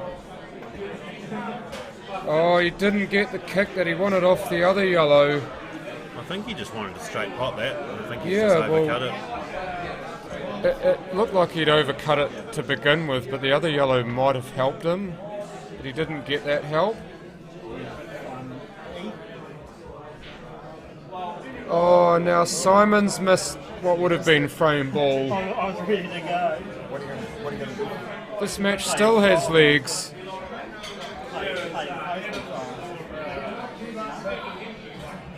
Jeez, what a nervous shot that looked.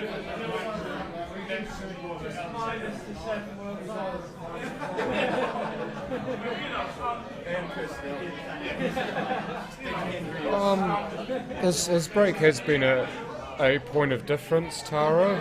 I won't lie, you are dead correct. But I just think his general play has been just that little bit better. It's like the little 1 and 2 percenters that I was talking about. He's had them in his favour, apart from the break. There's now to make this really a bit more interesting. 16-10, this match again not over.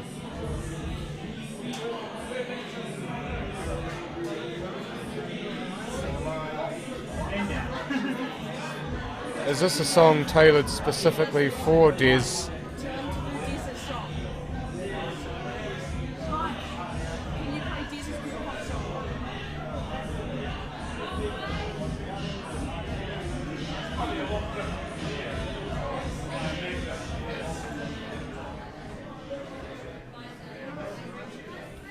Can't really now.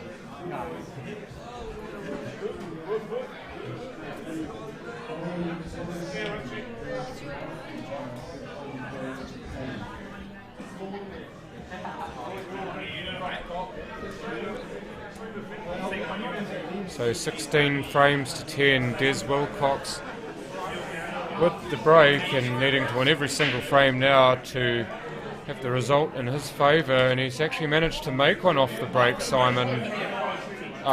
Mike. Yeah, and I'm just sure the way he's been feeling in the second half of this match with the dry breaks, I just know that any time he gets the ball off a break, that's going to give him a big confidence boost, and I'm sure that'll give him the kickstart he needs to try and, do something decisive in this frame.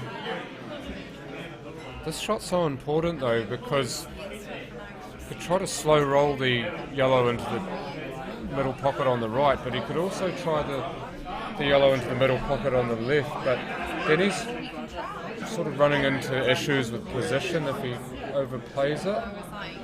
So he's just rolled it in to make sure he gets the pot, and the position follows, but sometimes you do try to do too much on those because of the fact that the balls are open and you're wanting to get on a specific ball next.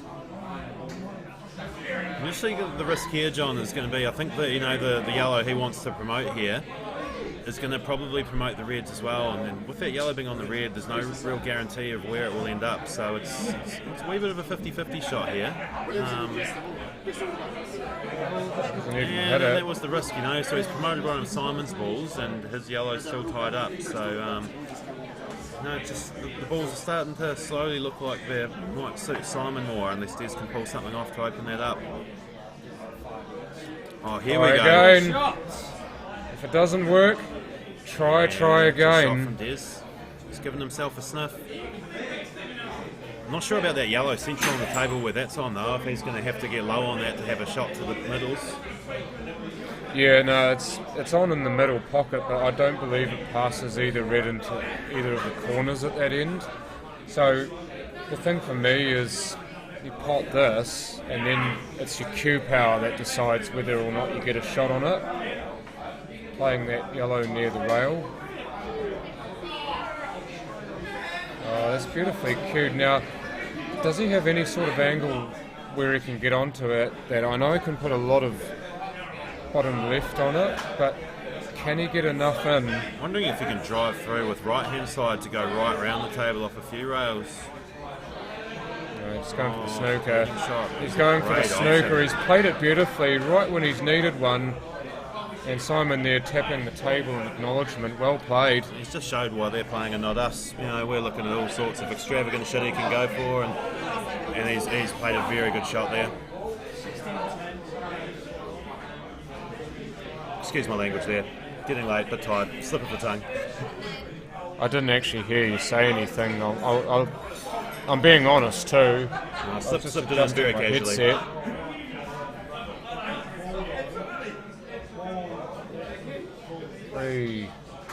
Gets the red, gets out of the snooker. Now he's got a better angle to use to get onto that yellow that's stuck.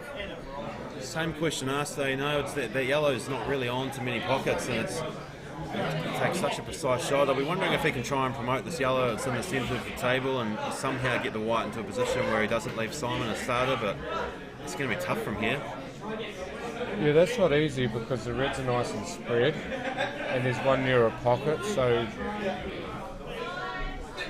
maybe he just needs to have a go. I mean, it's getting to the point where what's to lose, really? Imagine if you were on the same colour the whole match. I thought we were all for choice here, Tara.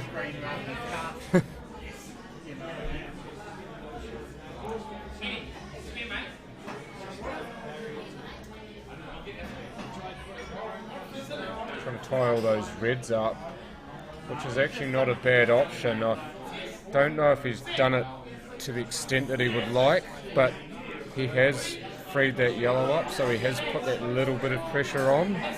Yep, and again, just the fact that those reds are a wee bit tougher, he gives himself a chance. And I think just the way that frame was tracking, when Des has only got the couple of balls and Simon's got several, Simon does have the upper hand, and it's shown again, he's got that many more options to snooker behind, and it's, now Des doesn't have those options, to make the snookers, so, getting in front in these sort of rules is definitely not always an advantage. It's definitely, if you're not going to finish, balls on the table are often your friends. He's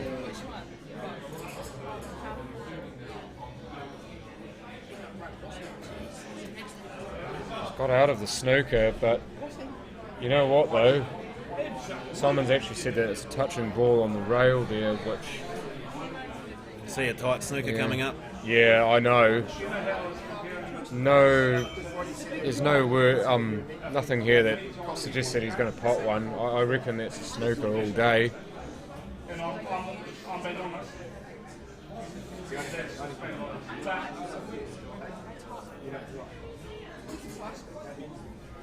Yeah, and that calling the ball on the rail was relevant because he was playing into it, so the ball had to be driven to a different rail or the white had to touch the rail after contact. Playing for the jaw, is he? Oh, is he going to jaw this? Oh, nope. It's just pinged off the table.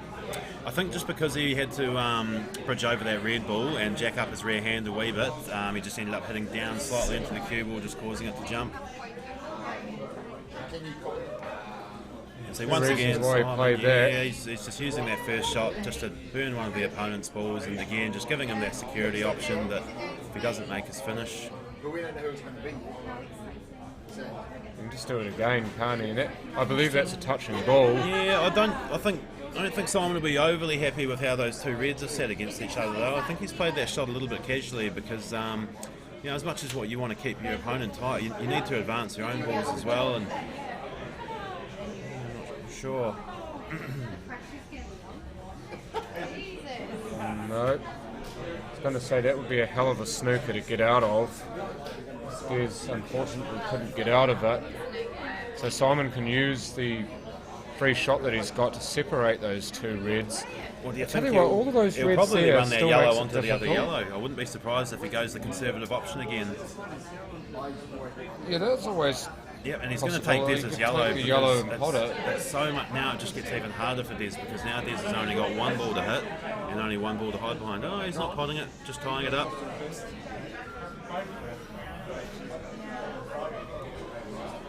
Yeah, I imagine just keep snookering and snookering until they're all open and he's got no choice but to pot them all.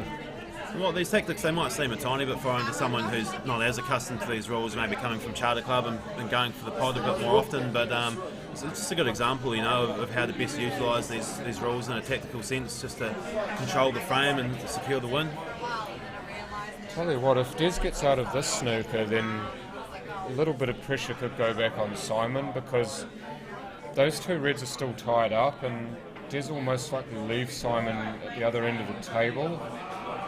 Yeah, he got out of the snooker really well. Just a shame he double kissed the yellow back near the rail.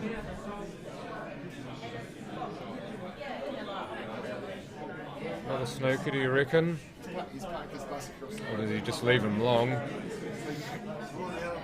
Not too sure. I guess what you've got to weigh up is how confident you are you'll make the snooker. You know, if the snooker starts becoming risky and there's a chance you'll miss the snooker, probably better off promoting a ball and leaving it tight. Yeah, he goes for the pot this time. Obviously the snooker wasn't of any real use to him, so why not try and pot a ball? I think he'll probably feel now that he's tied up Des's too, he can sort of afford to go for his pots a little bit more with the security that if he does get out of posse, he doesn't have to snooker Des, he can very easily leave him tight. Yeah, out of position, so again, play the snooker.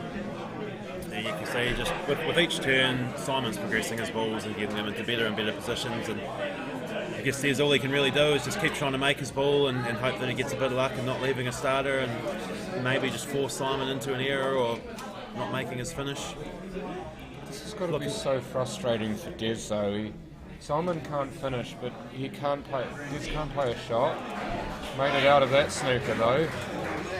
So Simon's got to be trying again, and he doesn't have a free shot.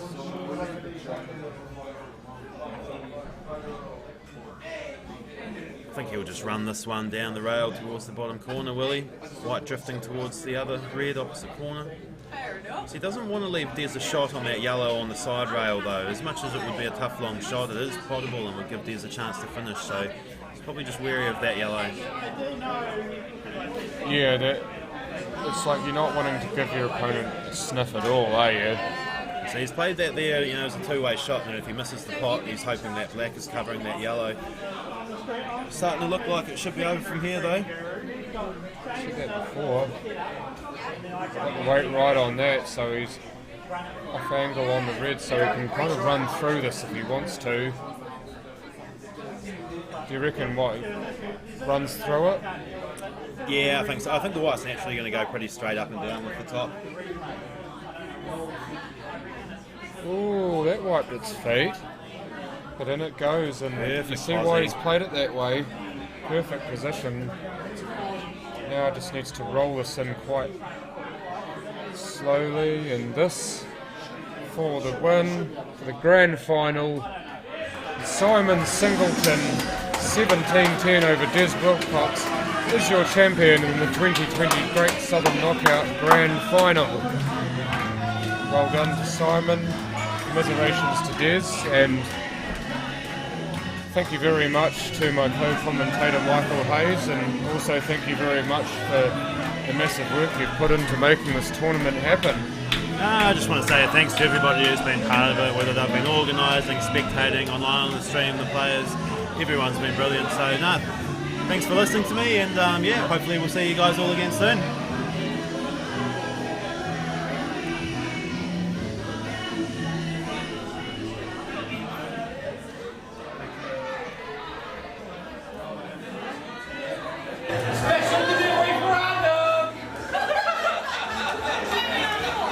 Hey guys, it's still incredible so many people are here to watch a fantastic exhibition of pool. All great things have to come to an end. Commiserations to Des. Wasn't to be your night.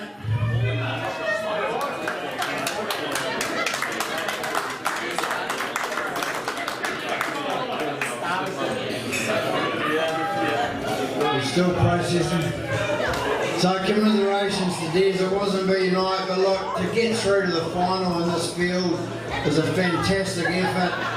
So look guys, put your hands together for Des, great effort.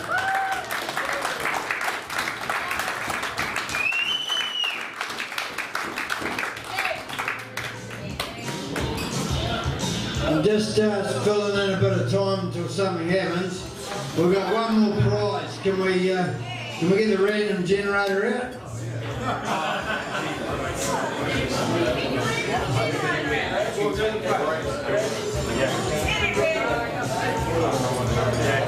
83. 83 over there. Here it is. Catch it because we know.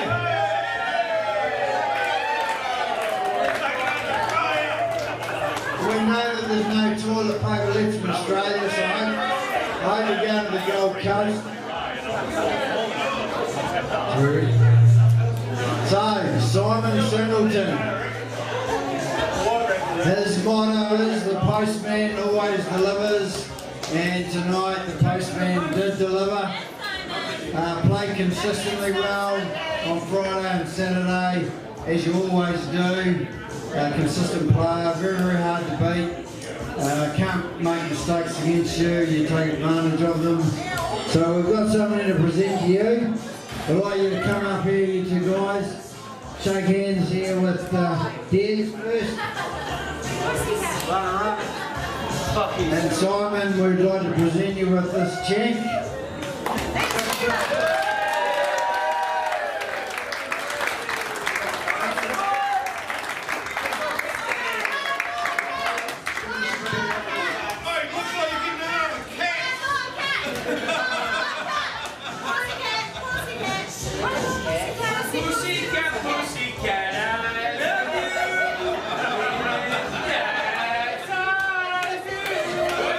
Congratulations, mate. And look, before I hand over to Alex, just the crowd, you've been unbelievable. It's been one of the most exciting venues, tournaments that I've ever been in, and I've been in a few, like I'm 23, so I've been around for a while. But the enthusiasm you've shown to get behind the players, and not only the players, but people playing money shots and prize draws and things, and you've stayed to the end, and it's not over yet, the bar's still open. But look, this is a start of something for New Zealand Pool Promotions. Not only to win the prize here, but he's now the first representative for the 8-ball World Blackball tournament in Geelong later on this year, so congratulations to that.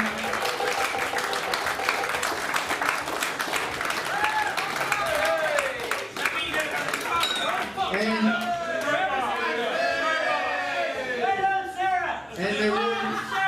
there will be plenty of opportunities for others to join Simon. This is a very exciting opportunity for New Zealand Pool to have a World Championships this close to New Zealand. So everyone else that's competing in those tournaments, I wish them all the best. So look, I'll hand over to Alex, but look, I've had a ball, absolutely knackered. Put a huge amount of effort into this, but it's been such a good event, really, really fun, and we've seen some tremendous pools, so I'll hand over to Alex. Well done, guys.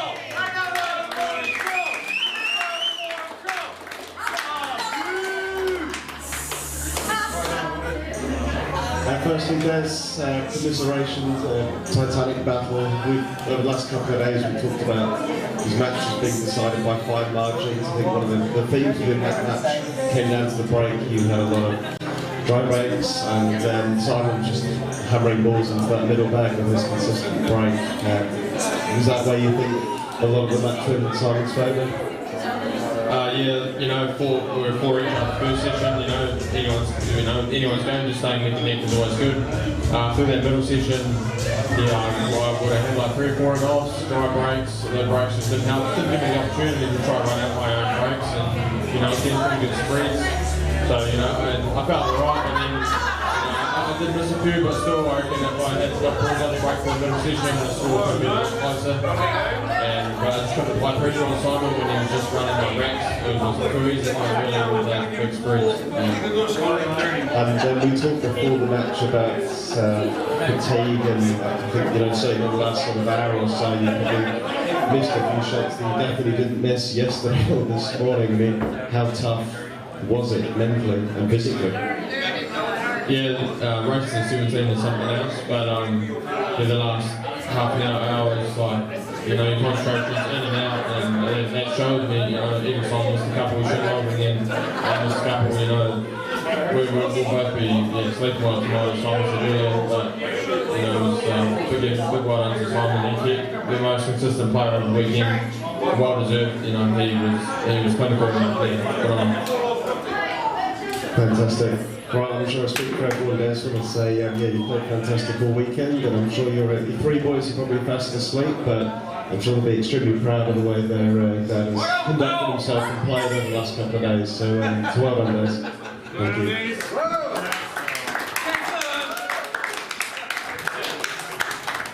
Simon, congratulations. Like you said, that break is just such a massive tool in your arsenal at the moment, isn't it? Yeah, it didn't actually work as well in that match. I think my first 3 breaks at the start of the match were dry, and to get in at 4-all in the first session, I felt like I'd won it because I just cleaned up Des's sort of mistakes, and yeah, it came good in the mid-session, which obviously Des was going off, and you can't do that Blackball rules really. You know, dry breaks are bad enough, but foul breaks, you can just do anything you want. So. Yeah, I just got away from him and then just tried to keep my focus and not do what I did yesterday, which that's what I did. Yeah, brave, And there were times when you were sat down, it looks like you were falling asleep, your eyes were closed. Is that a bit of a mental technique you had? Yeah, just resting and trying to focus. It's hard because you know, we never played in anything like this, like what you create in terms of like the atmosphere and everyone cheering. It's brilliant, like it really adds to it, and obviously sometimes you get involved with the crowd and you lose focus, and yeah, just trying to get back, keep in the zone as well as getting involved with everyone. It was a learning experience really, yeah. Brilliant, and like what he said, the first official member of Team New Zealand for the World Champs Day in the year, he's been pretty proud, pretty excited about that. Yeah, really excited. Hopefully I'll get to go to the big guns as well in September, and then that'll be good practice for the Worlds. Big event. It's great that it moves around the world, and hopefully now what we're doing with Blackball New Zealand, one day we'll get to host it in New Zealand. That's the dream. But yeah, we're just trying to get a structure in place that ensures that we have representation every 2 years. So you know, there's always negative comments out there and things, but if everyone just sort of trusts the process and gives it a chance, then the reality is we can set this up and it could be something massive. I know it's failed in the past with people and organisations, and people have over-promised and under-delivered, but with the backing of the NZPA, like they've been doing this years, and we're just trying to get the systems in place, and if everyone can trust it and back it, then yeah, we think it's a pretty exciting future for New Zealand. Brilliant, fantastic. All right, well I think that's pretty much everything. So I think before we disappear, I think Michael Hayes would like to say a few final words on behalf of New Zealand Pool Promotions. Go on, son. Come on. On the sidekick. On the sidekick. No longer the sidekick. No, guys, like, there is so many thank yous we have to do for this. I'm going to say I'll keep people short and blade through them pretty quickly tonight. We'll catch up on Facebook and do a thorough post tomorrow, just with a lot of photos and stuff with the event, just thanking all the appropriate people and sponsors and stuff. So I just want to highlight a couple of key people that we want to put the biggest thank yous towards. I guess initially the venue who have hosted this and supported it. Between the 5 of us, we started with an idea really, and that's kind of all you can pitch to people to begin with. And you need people to kind of buy into that idea and support it. And yeah, Kimmy from the racecourse here, we pitched it to him, and the first phone call, he was excited about it. He was dead on. He said yes, sweet as. He was tearing up sponsors for us, within the day, and he was just really excited about it. And that gave us the confidence, straight away that yes, we did have a good idea. We had a venue locked in where we knew we could make it happen, and yeah, it just gave us a lot of confidence and sort of momentum to kind of build from and get the thing rolling. So yeah, big shout out to the Racecourse Hotel.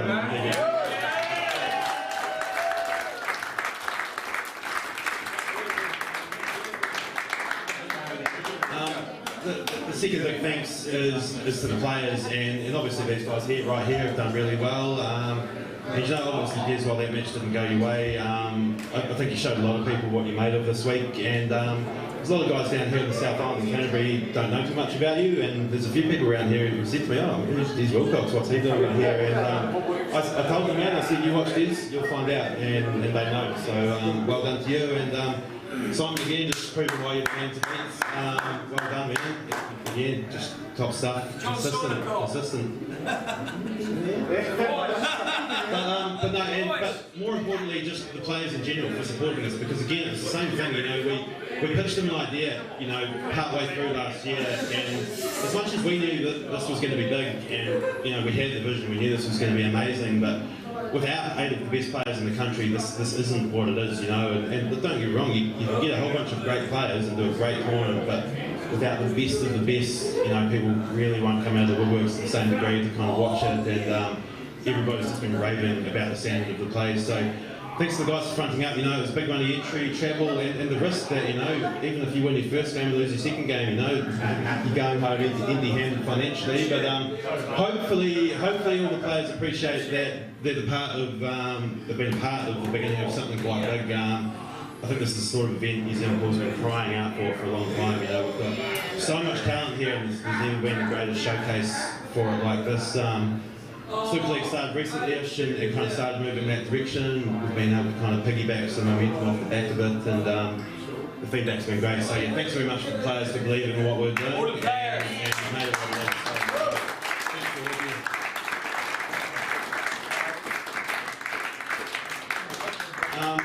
And last but not least, just a team of guys with New Zealand Pool Promotions who we've brought together and had the pleasure of working with over the last sort of over a year now on this, and definitely a quick shout out to John and Paul Shivers and a few of the other guys who've helped us with all the technical bits and pieces. You know, they're the silent heroes who, you know, aren't in the limelight and they're rolling around and doing things, but stuff does not keep ticking over without them doing their bits. So thanks to you guys, that's wicked. Especially, you know, the 4 guys who I'm working with, Alex Stones, Graham Watson, Adam Shaw, Daryl Chambers. What was so cool is, I know me and Adam literally last summer were just bouncing around ideas about pool tournaments, you know, maybe some stuff we didn't enjoy about some ones, and what would we actually like to play in.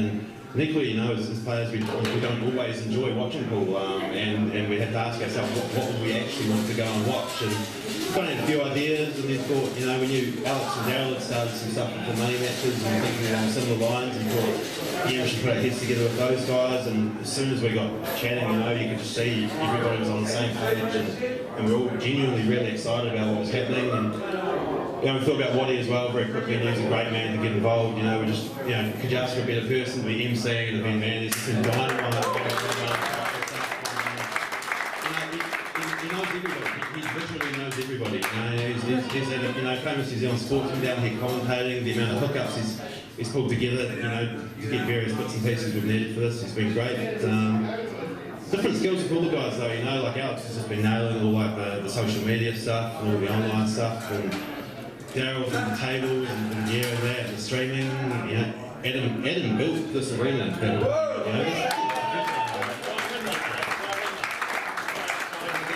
the arena's going in my garage in my corner, so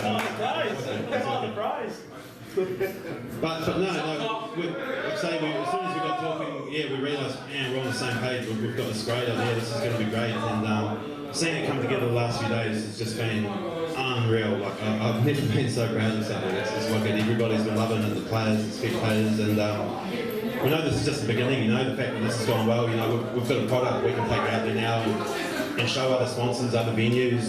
You know, whether it's other codes, whatever. You know, the doors are opening up off the back of this, as long as everybody's enjoying it, and they seem to be.